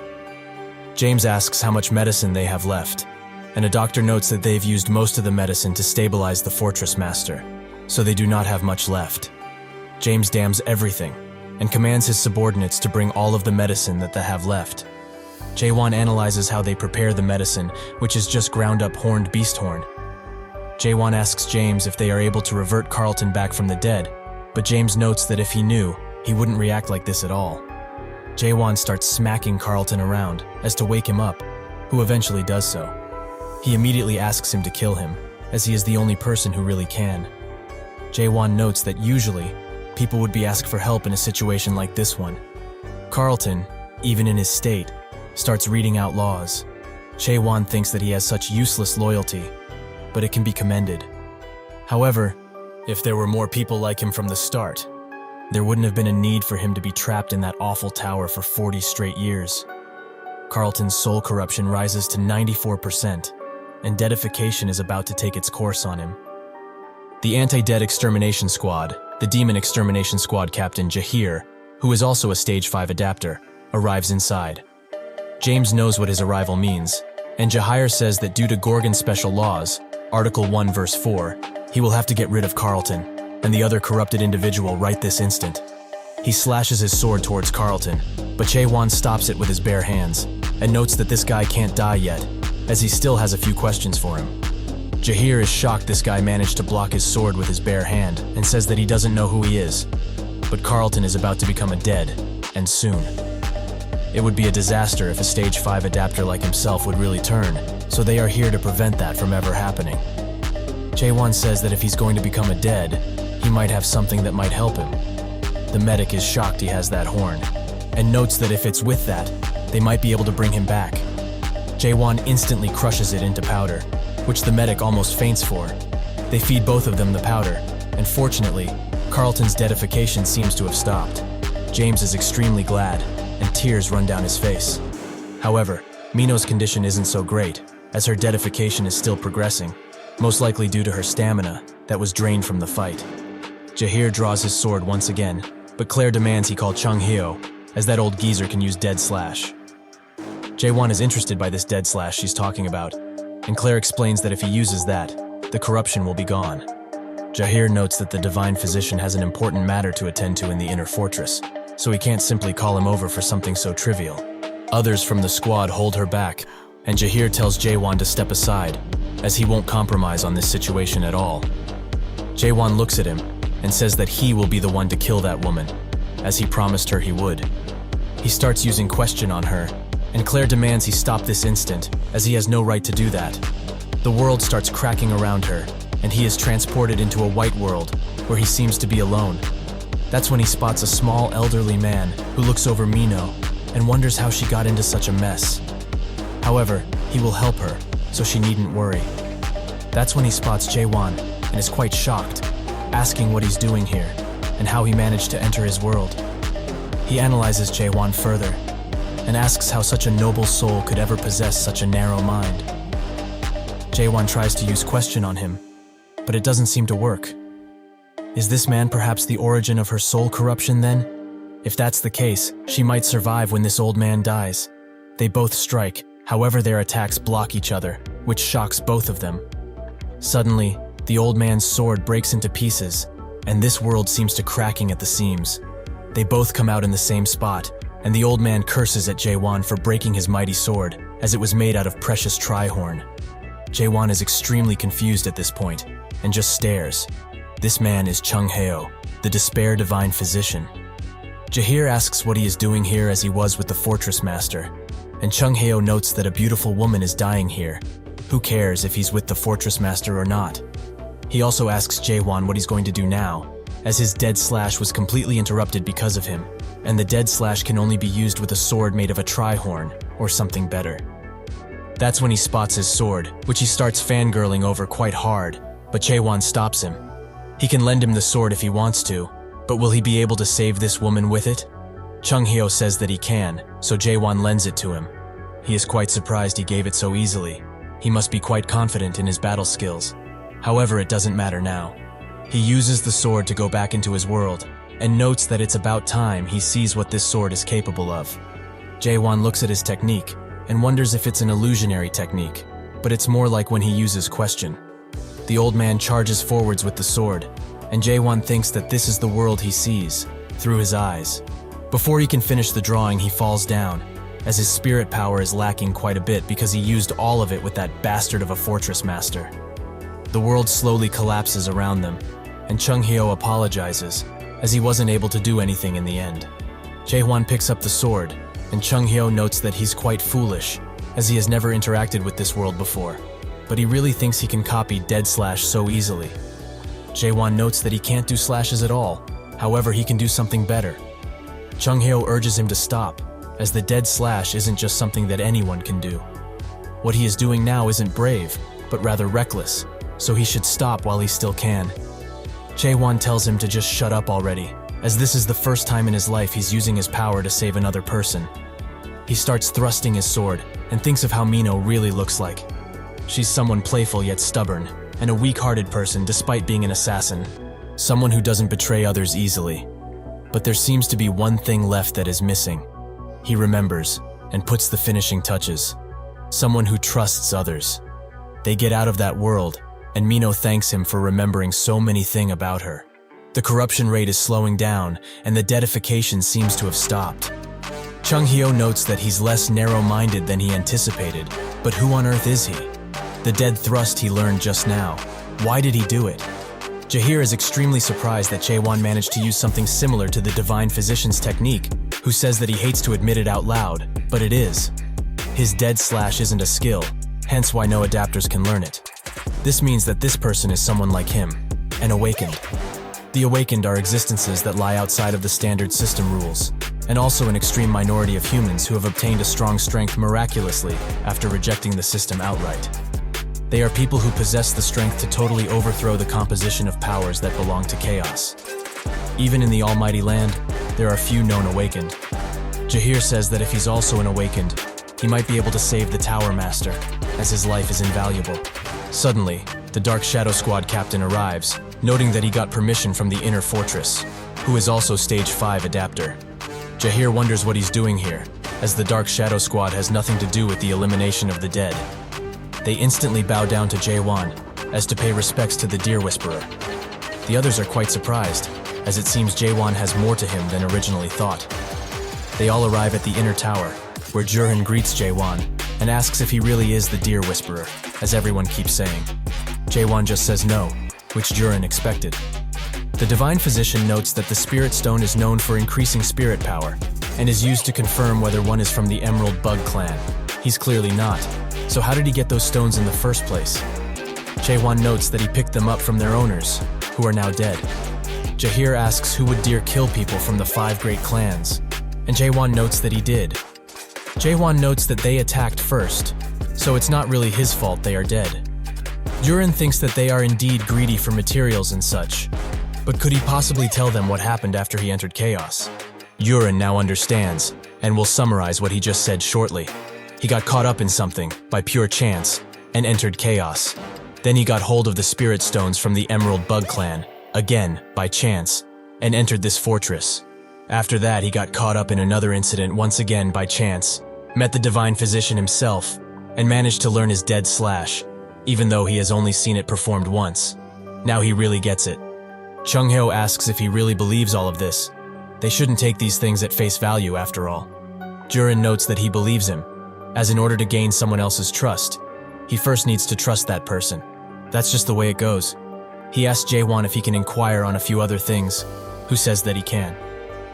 Jaehwan takes a second before answering, and says that the body has right now is alive and well, isn't that right? Jaehwan is quite surprised that he found out, and looks at him with widened eyes. He rejected the main game and came out of that Tower of Nightmare by simply destroying it, which is why he is in his soul form. There is a pretty high chance that the illusion tree mistook him for someone who is dead, and sent him into chaos. But his physical body is back on Earth and safe, most likely. He asks Jaehwan how he found out he's not dead, who notes that he said that he got caught up in something by chance and entered chaos that way. There's nobody in the whole chaos who would describe their very own death as he just did. However, is the reason why he doesn't want to reveal his full identity due to something like he being chased or threatened by someone? Jaehwan says that perhaps it is so, perhaps it is not. Jaehwan notes that it must mean he was close with his guessing, but the truth is, he's got something shameful to apologize for. For the last 4 days, he has sent subordinates to monitor him closely. Jaehwan says that he knows, as he's carried one away previously. Jaehwan expected him to know already, and says that he is much stronger than they ever thought, so it was quite hard for the subordinates to monitor him. But they did gain some information about him. He pulls up 4 tabs, and explains that his target danger level is SS rank.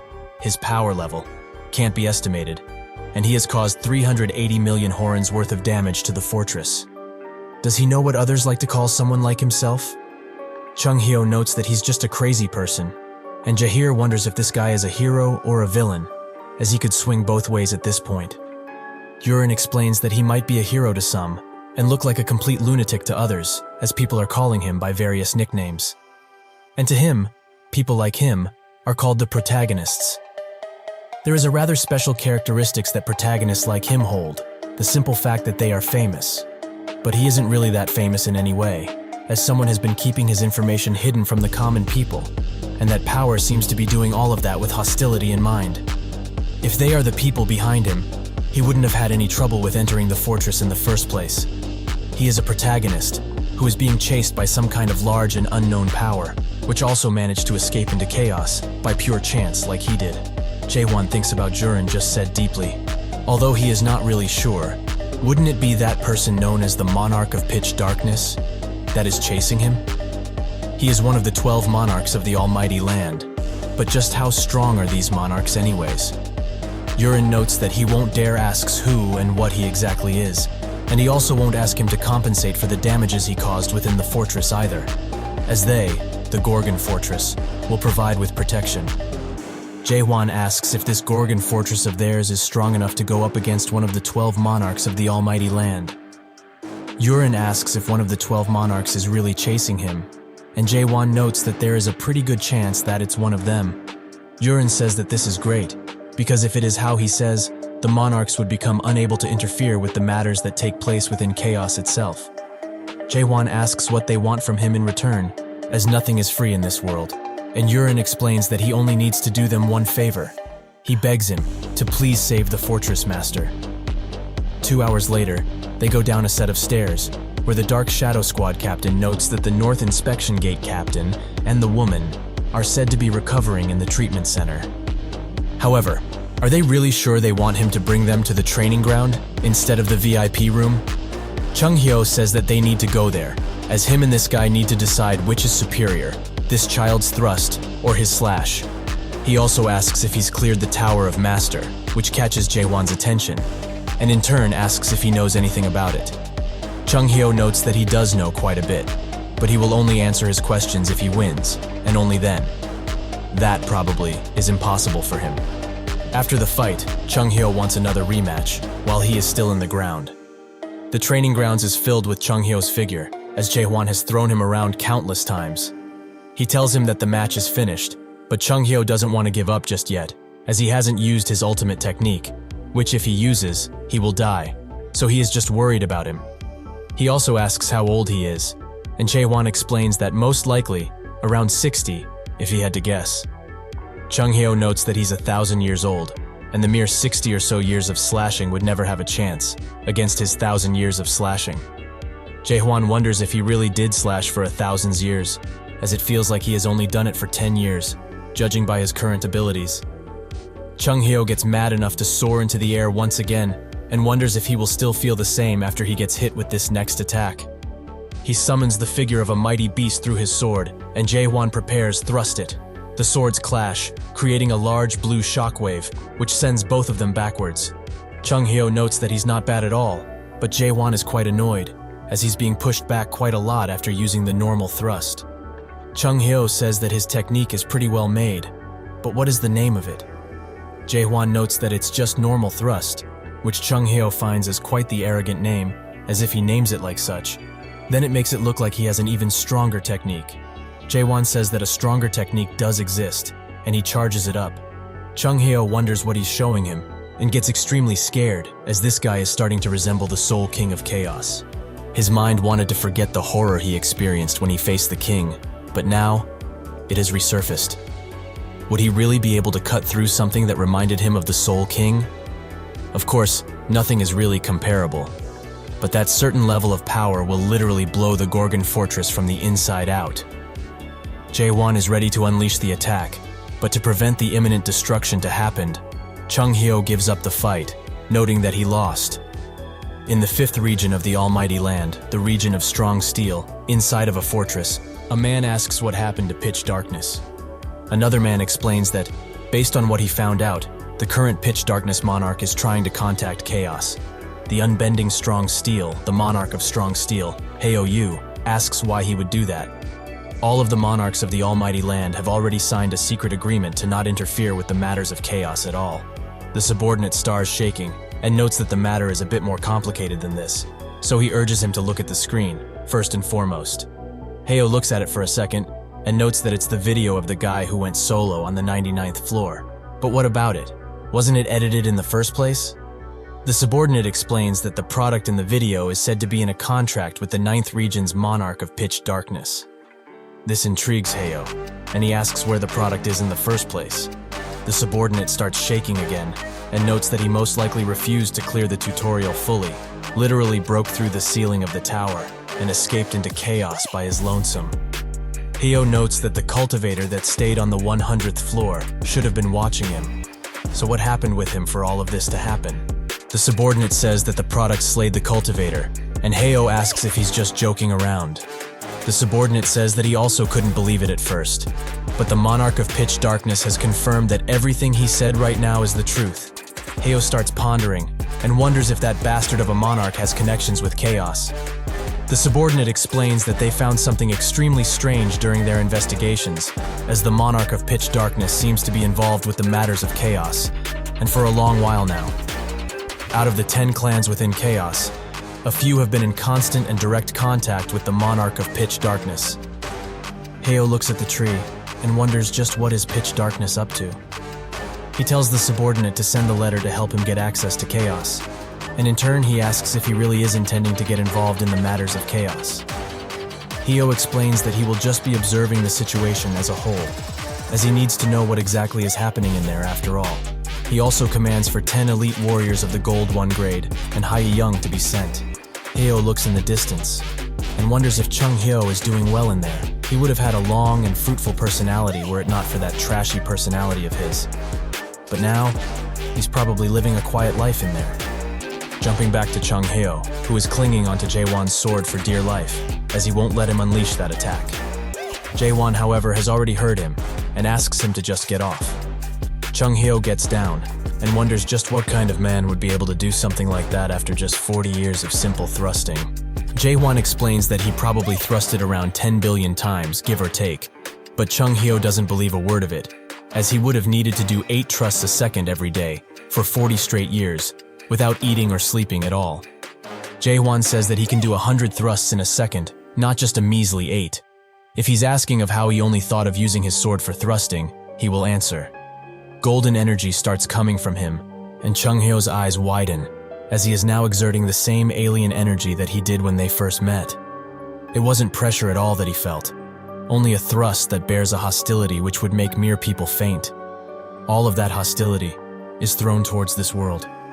He can't believe his eyes, as this child has become the thrust himself and is thrusting towards this world every second that passes by, even at this very moment. Jaehwan already told him that he thrusted about 10 billion times, and counting.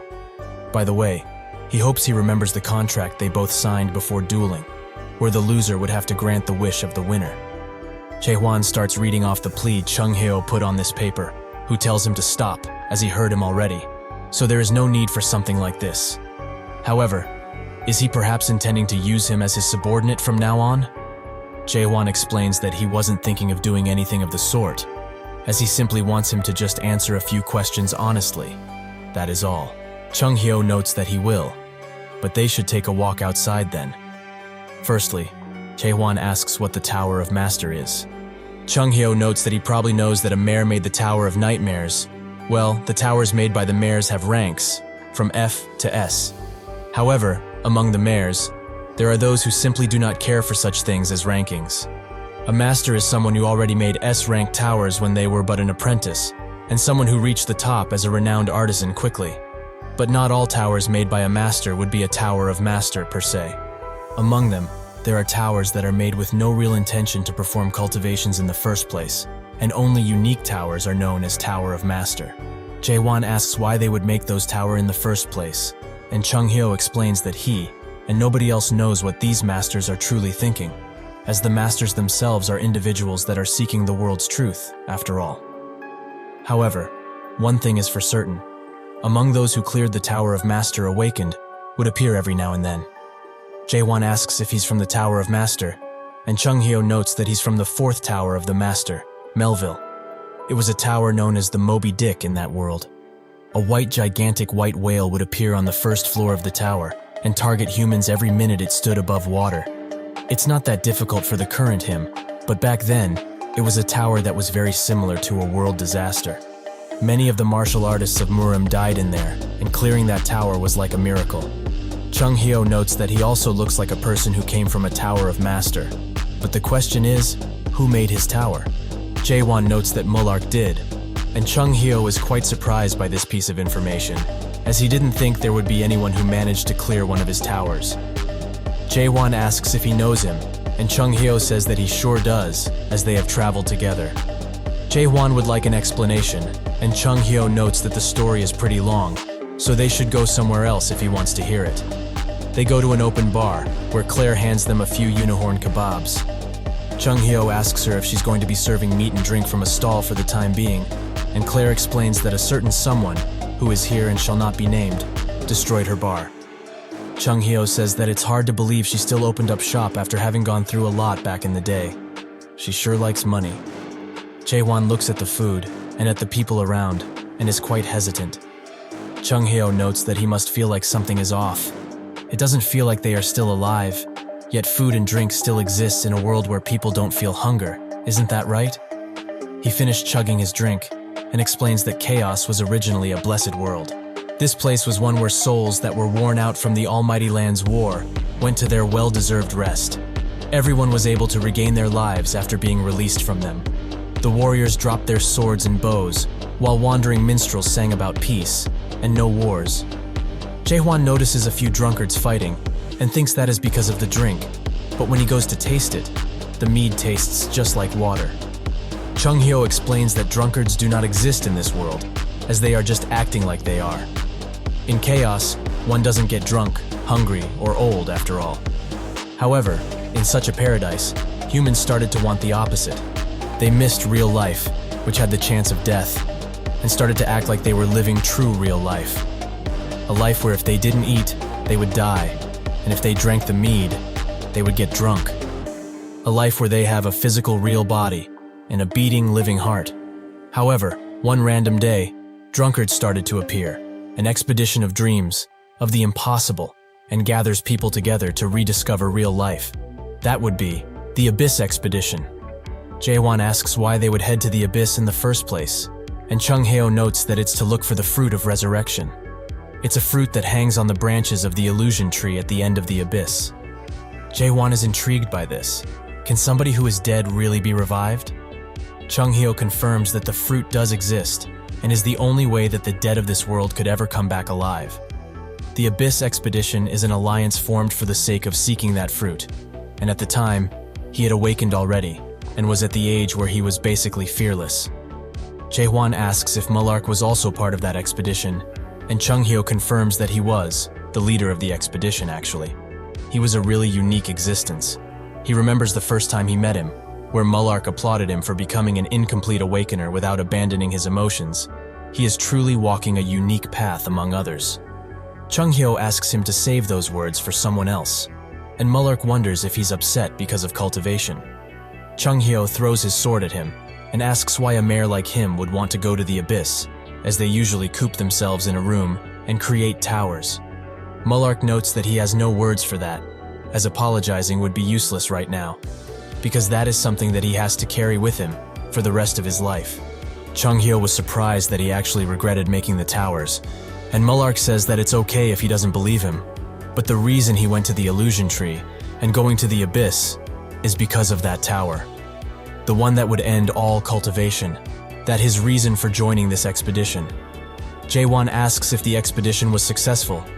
Chung-hyo explains that he was only able to reach the entrance of the Abyss because he fell behind on the way, but it does seem that Mullark reached the top of the illusion tree, because a lot of fruits began to drop from the branches. Thanks to that, each of the expedition members were able to go back to chaos with lots and lots of fruits. Jaehwan thinks that if it is so, why is this old man still in chaos? Claire urges him to get his facts straight, as that expedition was a failure, and he knows that all too well. Chung-hyo explains that they only succeeded up to the part where they obtained the fruit, as when they were heading back, those bastards were waiting for them at the entrance, ready. The monarchs and the patriarchs of the almighty land. While they didn't muster up enough courage to go back into the Abyss, the 4 fortress masters and 10 faction leader who were also a part of the expedition weren't a match for those guys at all. There was a crystal clear difference in power, and were in a totally different league. That was how the fruit was stolen from their hands, and those bastards used the fruits that they stole to revive themselves each time they died. They have been doing that for well over 900 years. It's as if they had another place that's built for them, a place known as the Resurrection Palace. The monarchs and 5 great families take turns reviving their dead, and it was decided from the start who would live, the only ones who could live actual proper lives. Jaehwan thinks that this must be why everyone around here is so lethargic, as they know that the real life they wanted, the fruit, was stole away from them. Jaehwan wants to ask more about Mullark, but Claire tells him to drop it, as he's passed out drunk. But based on what she heard, after the expedition was finished, nobody ever saw Mullark ever again. It's almost as if he fell off the earth. James comes around and thanks him for the help, as if it wasn't for him, his captain would have surely died. Jaehwan seems to have forgotten about him, and James explains that the next time he enters Gorgon, he should do so through the North Gate, as he won't need identification there. Of course, they should keep this a secret from the captain. With that, he leaves, and that's when Jaehr calls for the divine physician. He is clearly distraught, and notes that they've got some big trouble. They all rush as fast as they can, and Jaehwan can feel the energy around. Judging by this, it means that the fortress master is in that state already, a full dead. The spiritual pressure he is feeling right now, much more than what he felt from the dead that he fought previously. It's coming from deep within the fortress, or rather, more accurately, beneath from it. This makes him think of urine, and the favor he asked him for with a serious face. He remembers that he said that he won't have to pay for any of the damage he caused inside of the fortress, and will additionally provide him with protection should it be necessary. All he needs to do for them is one favor: to save the fortress master.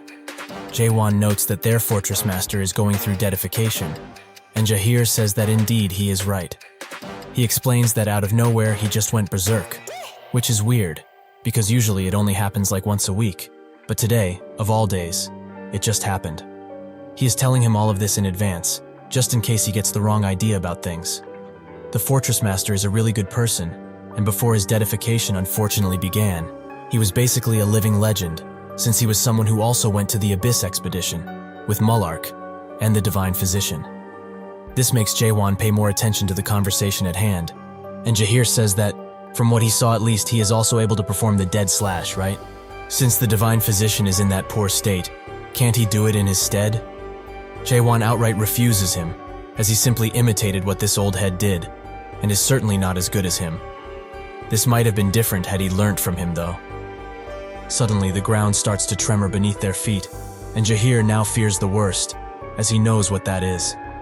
Suddenly, a surge of dead energy comes out of the fortress, and releases a large shockwave all around. Jaehr covers himself, but that's when he notices two peculiar people standing at the top of the fortress: the Disruption Tower Captain and the Despair Tower Captain. They say that it's been a while since they met, and Jaehwan hears their whispers, which say that the guy carrying the divine physician is the one who can also use dead slash. Jaehr pleads with them to step aside, as there is an urgent matter they must attend to, but they also probably know what already. They descend, and note that what he is asking them to do is quite a problem, as they have their orders that need to be completed. Jaehr asks whose orders are those, and with a stern look on his face, demands to know if they are really intending to go against the wishes of the heavens like this. They say that the only heaven they have, and worship, is the forbidden heaven. They rush in and jump in the air, preparing to attack. Jaehr notices how fast they were, and pushes Jaehwan out of the way before anything can happen to him.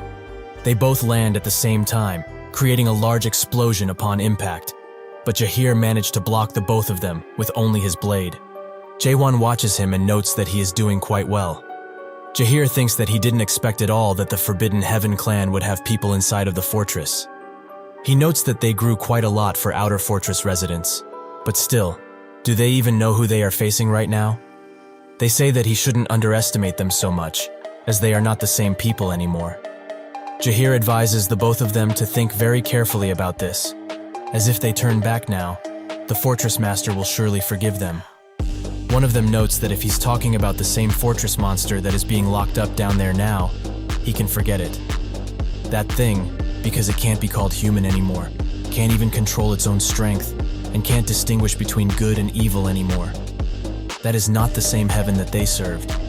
Him being the extermination squad captain and all, why is he still serving the thing he swore to destroy, despite the current situation? Jaehr looks at them dead in the eyes, and notes that he believes, with all of his heart, that the Tower Master will return to what he was originally. Suddenly, Other comes behind him and swings the hammer at his head. Before Jaehr can react, the hammer lands, throwing him into a wall. If only he would have been a little more wiser, they wouldn't have had to fight like this.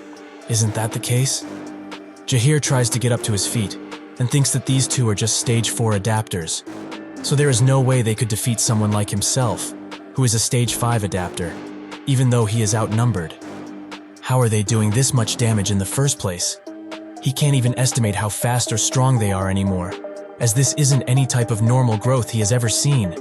It's almost as if they received the boost from the deadification. Something is seriously wrong here, and this is starting to get too dangerous.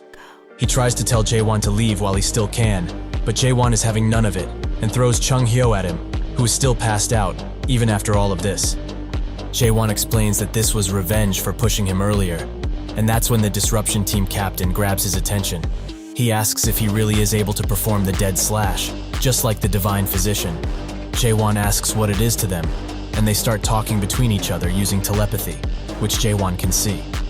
They gather that the guy in front of them is a non-adapter, so he is probably talking nonsense. What can he really do with that short sword of his?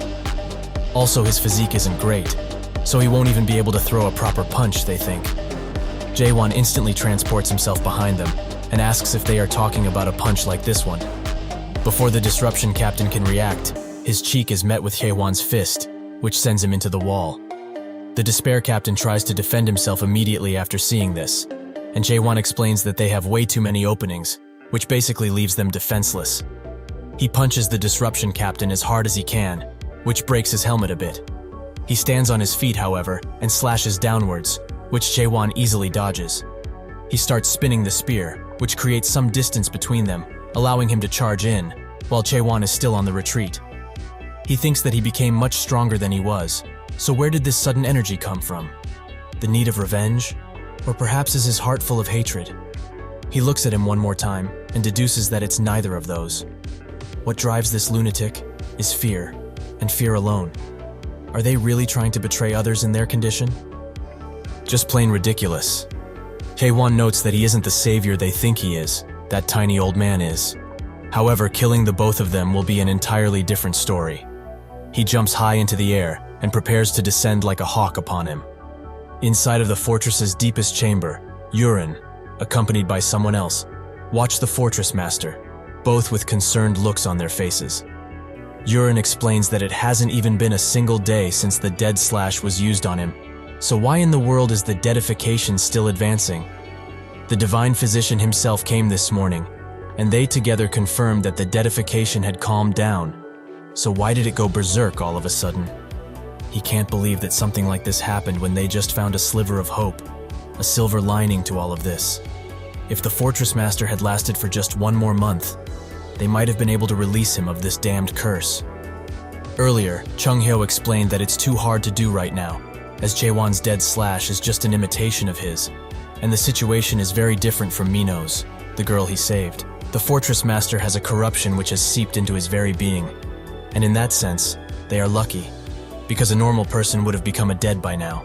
But if they had just another month, Jaehwan's dead slash might have been of great help, as even though it hasn't been tried ever before, it just might be possible for two people to use the dead slash in unison, and moreover, if it's him they're talking about, he might be able to even do it alone.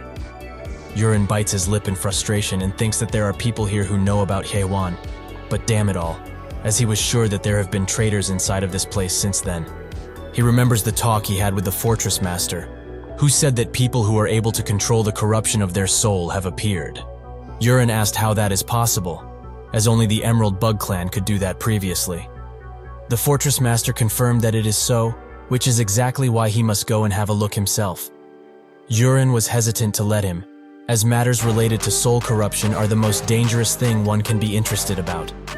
He is positive that the other captains would be very happy to come with him. The fortress master said that it seems he doesn't trust him all that much, but he should, as he is one of the few people who managed to survive that battlefield.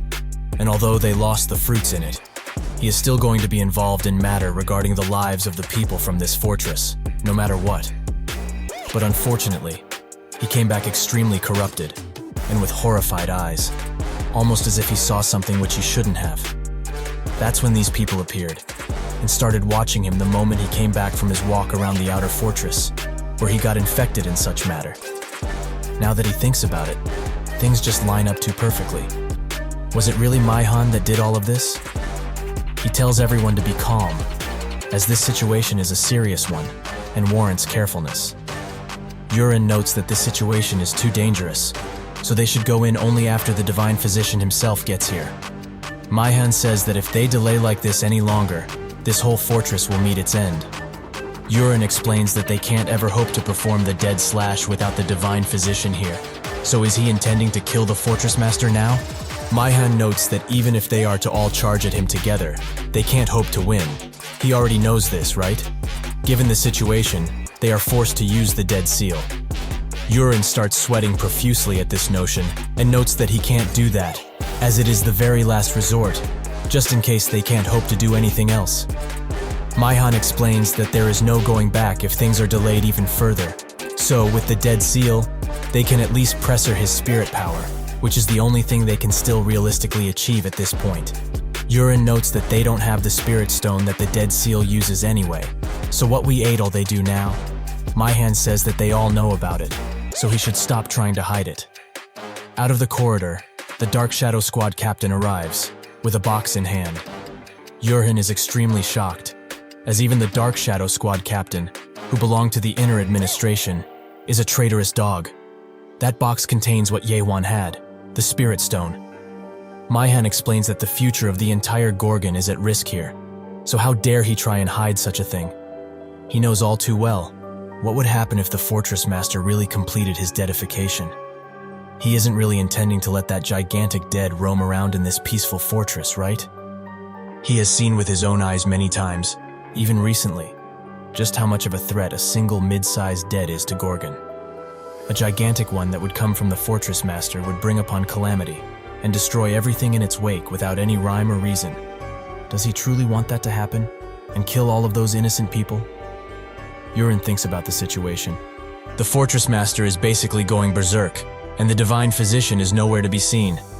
What he said is not unreasonable, and he gets what he is trying to say. However, it doesn't mean that they can do anything, even if they have the Spirit Stone, as the Dead Seal technique is a well-kept secret that only the Emerald Bug Clan can fully utilize. Jaehwan tells him to not worry about that, as he has already brought people in here who know how to use that oh-so-infamous technique. They are not of the Emerald Bug Clan, but they will do the job just as well. Yurin feels that something is extremely wrong here, so at this point, if they really perform the Dead Seal, the Fortress Master's spirit power will also be sealed into the Spirit Stone, he is certain. Since there are no successors within Chaos, anyone who gets hold of this Spirit Stone has the Fortress Master's spirit power and will inherit it, becoming the next master of the Gorgon Fortress. If that Spirit Stone falls into some dangerous hands, it will be disastrous. Suddenly his eyes widen as he sees someone pick up the Spirit Stone with just their bare hands, something that only the Emerald Bug Clan and Jaehwan are able to do. He thinks of the Fortress Master's words, who said that people who can control soul corruption appeared, so this must be them. Everything that has happened up until now, from when the Fortress Master was corrupted until he went berserk, was all of this the Outer Administrator's grand plan? Yurin tells the others behind him to capture him, but they don't move a single muscle and don't even look at him. He falls to his knees, as this is the only thing he can do. They were all in on it, so there is nothing he can do anymore. One last time, he apologizes to the Fortress Master. Because of their complacence and incompetence, they weren't able to protect Gorgon in his stead. For that, he is truly sorry. He sheds tears, but that's when the ceiling above him shatters, and a large ray of blue light descends, shaking the entire fortress to its core. They all wonder what is happening, and Yurin's eyes are filled with hope once again. The Shadow Squad captain gets in front of Jaehwan and is clearly annoyed by this. From that hole, Jaehwan and Jaehir arrive, with the still sleepy Chung-hyo. Jaehwan demands to know who they are, and how dare they trespass in here. Jaehir tells him to stop his foolish act, and throws the two defeated leaders in front of him. Their traitorous acts have been exposed to the world already, as his people have spilled out plenty. The Disruption Team captain apologizes, and in that second, explodes. Jaehir demands to know what he is doing to them, and Jaehwan explains that he probably offed himself upon being exposed. So how can he blame him on someone wanting to take their life like this? Jaehir thinks that his act is just ridiculous, and tells everyone to get a grip on things, as this is a full-blown rebellion at this point. If the Dead Seal is completed, everything the Outer Administrator planned will come to fruition. Suddenly 4 men surround him, and one apologizes for doing this.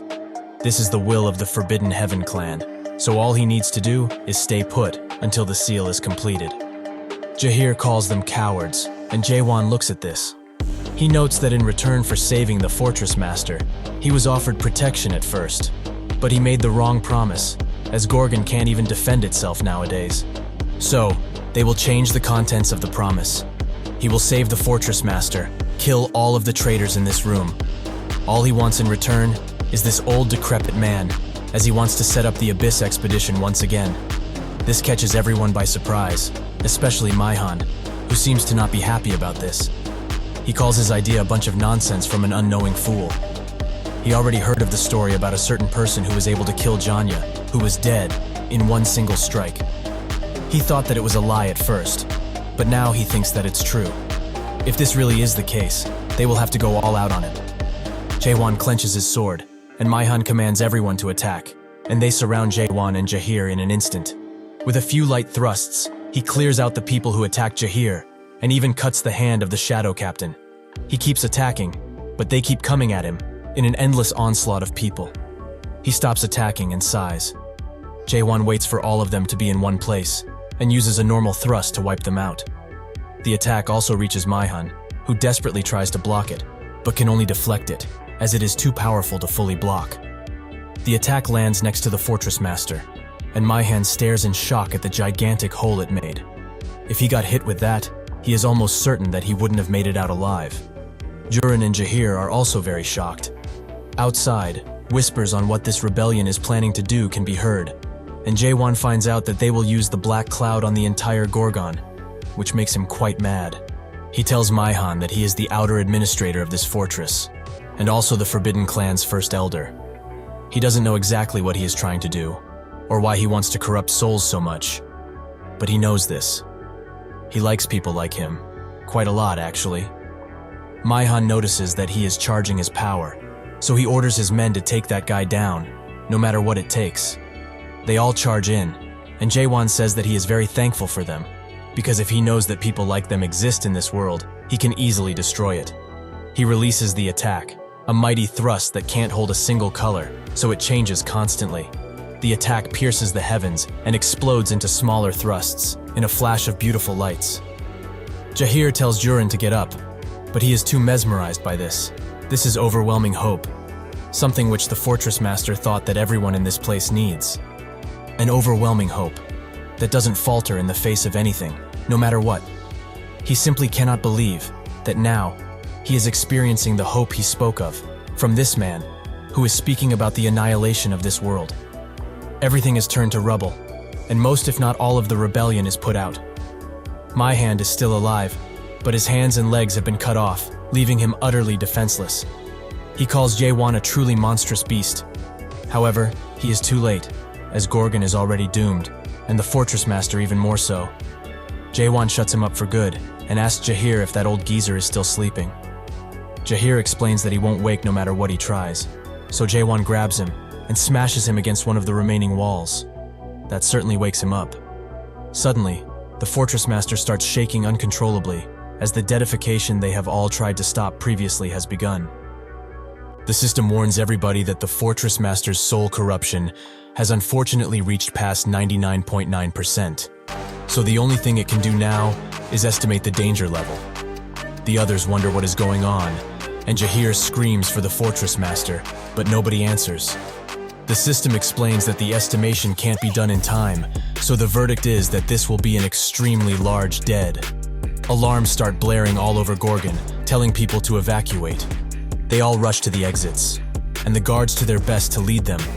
But what can only wonder, just what is happening in that fortress right now. Chung Hyo tells Jaehir to escort Jurin out of the premises, as they have something to do. Jaehwan will be coming with him, as even if he can't save anyone with that sharp thrust of his, but instead, he will be helping in clearing the path. Jaehwan asks why he got a new sword, and when. Chung Hyo angrily notes that he broke the last one, so they should stop with the chatter and get to work already. They enter the spirit world, inside of the Fortress Master, and Chung Hyo takes no time in cutting him with all of his might. This brings back the memories of them drinking until they were passed out drunk, or trying to be, and how much they had at the time. Chung Hyo explains that engraving these kinds of memories that have been forgotten due to the deadification is what Dead Slash is really about. If they are filled with memories about their loved ones and the things they cherish most, at least, the worst can be avoided. Suddenly, his expression changes drastically, and a new image pops up, one of war and death. Chung Hyo wonders if this really is the Fortress Master, but when the figure turns its head, it reveals its eyes, which are filled with hatred, anger, and bloodthirst. Chunghyo says that cannot be the fortress master, but his eyes turn into the same ones the figure had. The ground starts to shake around them, and Chunghyo explains that this shouldn't have happened. Something is seriously wrong. This thing is not the fortress master anymore. It's something much more deadly. He breaks out of the restraints and starts convulsing rapidly while rising into the air. His eyes turn dark for a second, but are renewed with the same red pupil shortly after. His fingers become slim and long. His back is filled with darkness, and a crest appears on his forehead. The possession of the fortress master is now complete. Chunghyo watches all of this in horror and explains that thing isn't the fortress master. It's something he knows, or someone. He slowly descends to the ground, and the very moment he touches it, they are both struck with an extremely heavy pressure. The figure starts speaking, and notes that it would have never guessed it would be able to descend into this world with the help of this body. In the end, even this person, who was quite powerful, became a dead, right? He also recognizes Chunghyo and begins smiling widely. What is an incomplete awakened like him still doing around here in chaos? Didn't he find what he wanted in Abyss 9 years ago? Chunghyo starts shaking uncontrollably, as this is the master of the Dead Palace that is situated in the middle of chaos, and also the only being that is able to open the door leading into the Abyss. His name, the Soul King, Catastrophe. Jaehwan tries to use question on him, but nothing seems to work, as he is very similar to a dead, but at the same time, a completely different being. Catastrophe flicks his finger and asks why he hasn't left chaos yet. This flick erases Chunghyo's established world in an instant, and replaces it with a dark, vicious world where he can do as he pleases. He asks if he hasn't left because he wants to protect this utterly pathetic and useless world. Chunghyo is at a loss for words, as with just one finger, he managed to erase his established world. Catastrophe also looks at Jaehwan and finds him as quite the curious being, since he is a human that still possesses his very heart, even after completely awakening. Chunghyo thinks that this guy's authority is called Dead Descent, and he most definitely used it on the Fortress Master's body right now. But if that is the case, and this is just a measly clone of him, how can a clone emit this much pressure? It's becoming too overwhelming, even for him. Jaehwan says that if he failed, now naturally it's his turn. So he was actually thinking of killing that thing right about now. Catastrophe is quite amused by this notion and asks if his words hold true. He snaps his neck into a crooked shape and notes that truly, he is a very interesting person. Chunghyo tries to stop Jaehwan, explaining that he can't do anything about it right now. Not even the great Muller could hold a candle against the Soul King. Even if this is a clone, he mustn't rush into battle like this. Jaehwan urges him to not be so scared, as he is sure he can beat him. Chunghyo looks at him and wonders, just how is this child so calm when facing an impossible task? Catastrophe starts laughing loudly and maniacally, with his mouth being contorted to open even wider. Suddenly he stops, and after a few convulsions and dark energy emitting around him, he pulls out a sword out of his gaping mouth. If he really meant that, he should give it his best shot, right? He really wants to see what a foolish awakened, who still possesses the heart of a human, can truly do. Chunghyo recognizes the sword he just manifested. It is called the Void Sword. This weapon is extremely powerful and feared, as it turned half of the previous expedition squad into dead, with just a slash. He cannot believe he is seeing that thing go into action once again. Catastrophe charges in, and Jaehwan barely dodges the attack. He explains that he has seen eyes like his previously.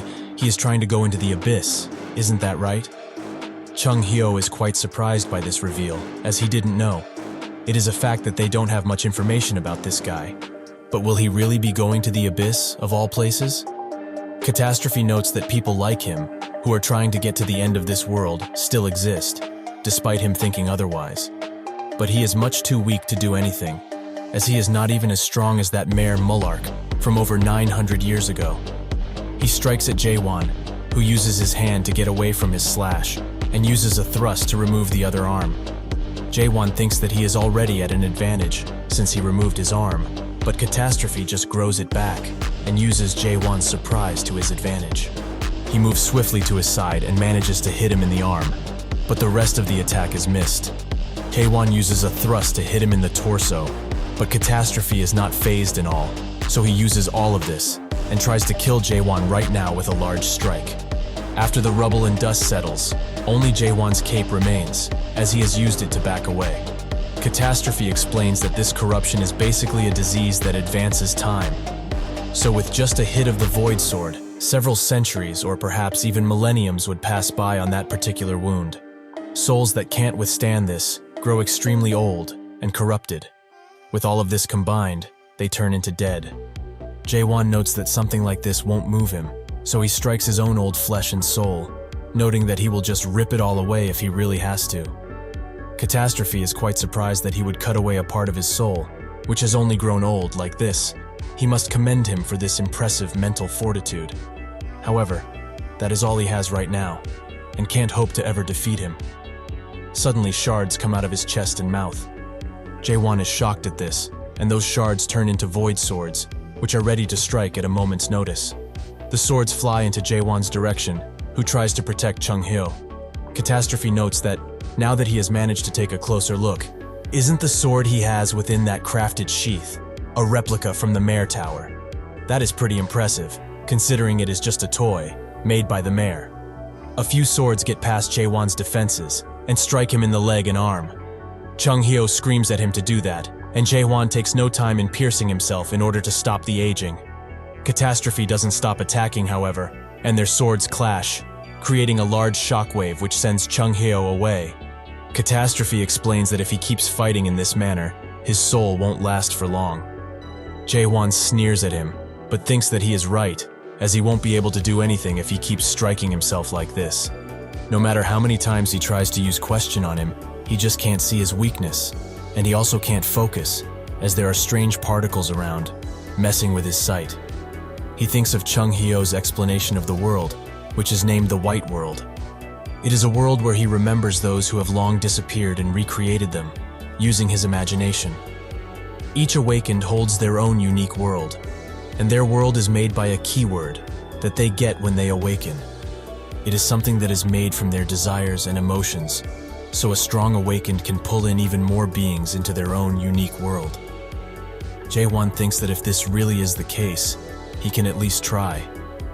He strikes weapons with Catastrophe and uses the momentum to make some distance. With that, he activates his eyes glow as he activates his very own world, the Moon Eye. Chung-hyo looks at this real depiction of the world and notes that this is hell. This world that he has been living in all of this time and enjoying himself is hell. A hellish world, made from only loathing and seething anger. Catastrophe is ecstatic, as this is his opponent's ideal world, extremely beautiful. Jaehwan takes no time in striking him with all of his might and uses his sword to pin him to the ground. Jaehwan thinks that those particles that originally blocked his sight are gone, so now he can focus on the fight and on defeating this guy right now. Suddenly, large tentacles rise out of Catastrophe and he grabs Jaehwan with them. He is constantly charging at him like a fool, without even knowing how to really end all of this. He pins Jaehwan to the ground with extreme force, which breaks the ground beneath them and smashes him even further and further until nothing of the ground remains, only rubble. He stands above Jaehwan and says that he is one who doesn't give up on his hatred. It has truly been a while since he has met such an interesting existence like him. He slowly pulls out the sword from his chest and aims it straight at Jaehwan. All of this was quite the fun adventure, but it is a pity, as all things must eventually come to an end. The sword lunges towards Jaehwan's head, but just when it seems like nothing can be done anymore, he wakes up and his eyes are golden. In that second, he rises his sword through Catastrophe and cuts him straight in half, while also decapitating him perfectly. This is not really over, as he is only just getting started. He is now ready to fight. Catastrophe notes that his pointless struggle is just plain ridiculous, as he can't hope to ever lay a hand on him in any meaningful way. He starts regenerating from only his head, but this time he contorts into something more macabre and large, so he towers over Jaehwan. The crest on his forehead also grows, which makes Jaehwan think that this is not good at all. Catastrophe has transformed into a dubious shape, with elongated limbs and neck. He takes no time in striking Jaehwan, who dodges the first attack, but he doesn't stop in the relentless attack. So he uses his other hand to send Jaehwan flying, who couldn't have ever hoped to dodge this one. He smashes into a wall, which makes him vomit blood, and Catastrophe cuts the rock he was stuck in with all of his might. Jaehwan, however, had plenty of time to dodge, and makes his way behind him, where he prepares an extremely large thrust. Catastrophe noticed him, and they clash into a flurry of blue and red. Catastrophe explains that he has watched countless beings try to build the world for millennia, and they all climb to the top of this tree to try and appease and sate their own curiosity. Is he also the same as them, trying to find some kind of answers from this world? What exactly is he asking then? What does he want to know? He presses his sword hardened on Jaehwan, who seems to have been caught by surprise with this. However, Catastrophe's sword stops, and a blue hue emits from its blade. Now he truly understands his question. The world itself is his question, isn't that right? Jaehwan managed to block the attack, but the impact has taken a toll on him, as he is bleeding once again. Catastrophe continues interrogating him. What is his question? What does he want to make of this world of his in the first place? Destruction, annihilation, or perhaps even extermination? But judging by this world and the things in it, he wants the end, and that is the most fitting name of this place. What arrogance to make a world such as this one.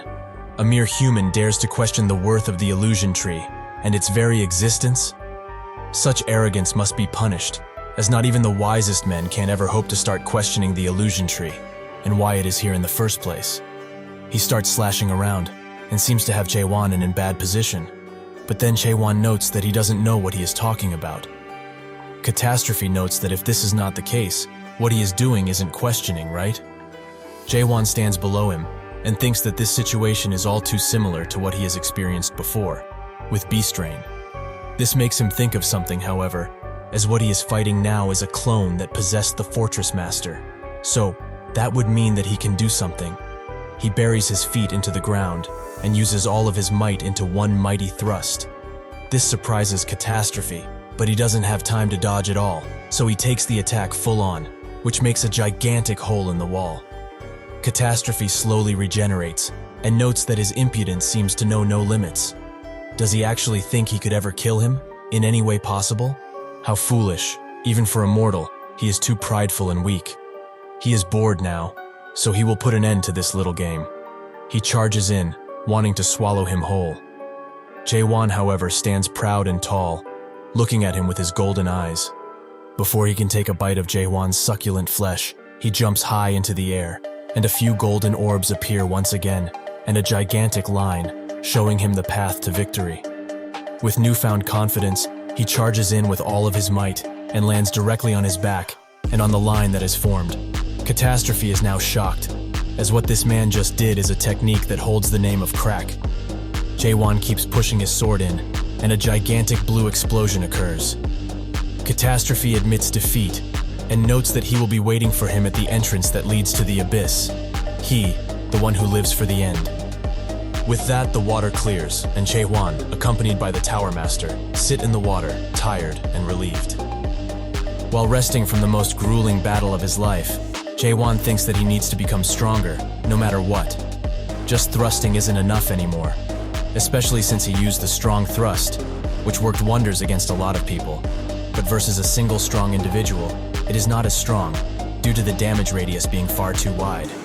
In this fight, he was only able to use it to distract and buy time, whenever he could.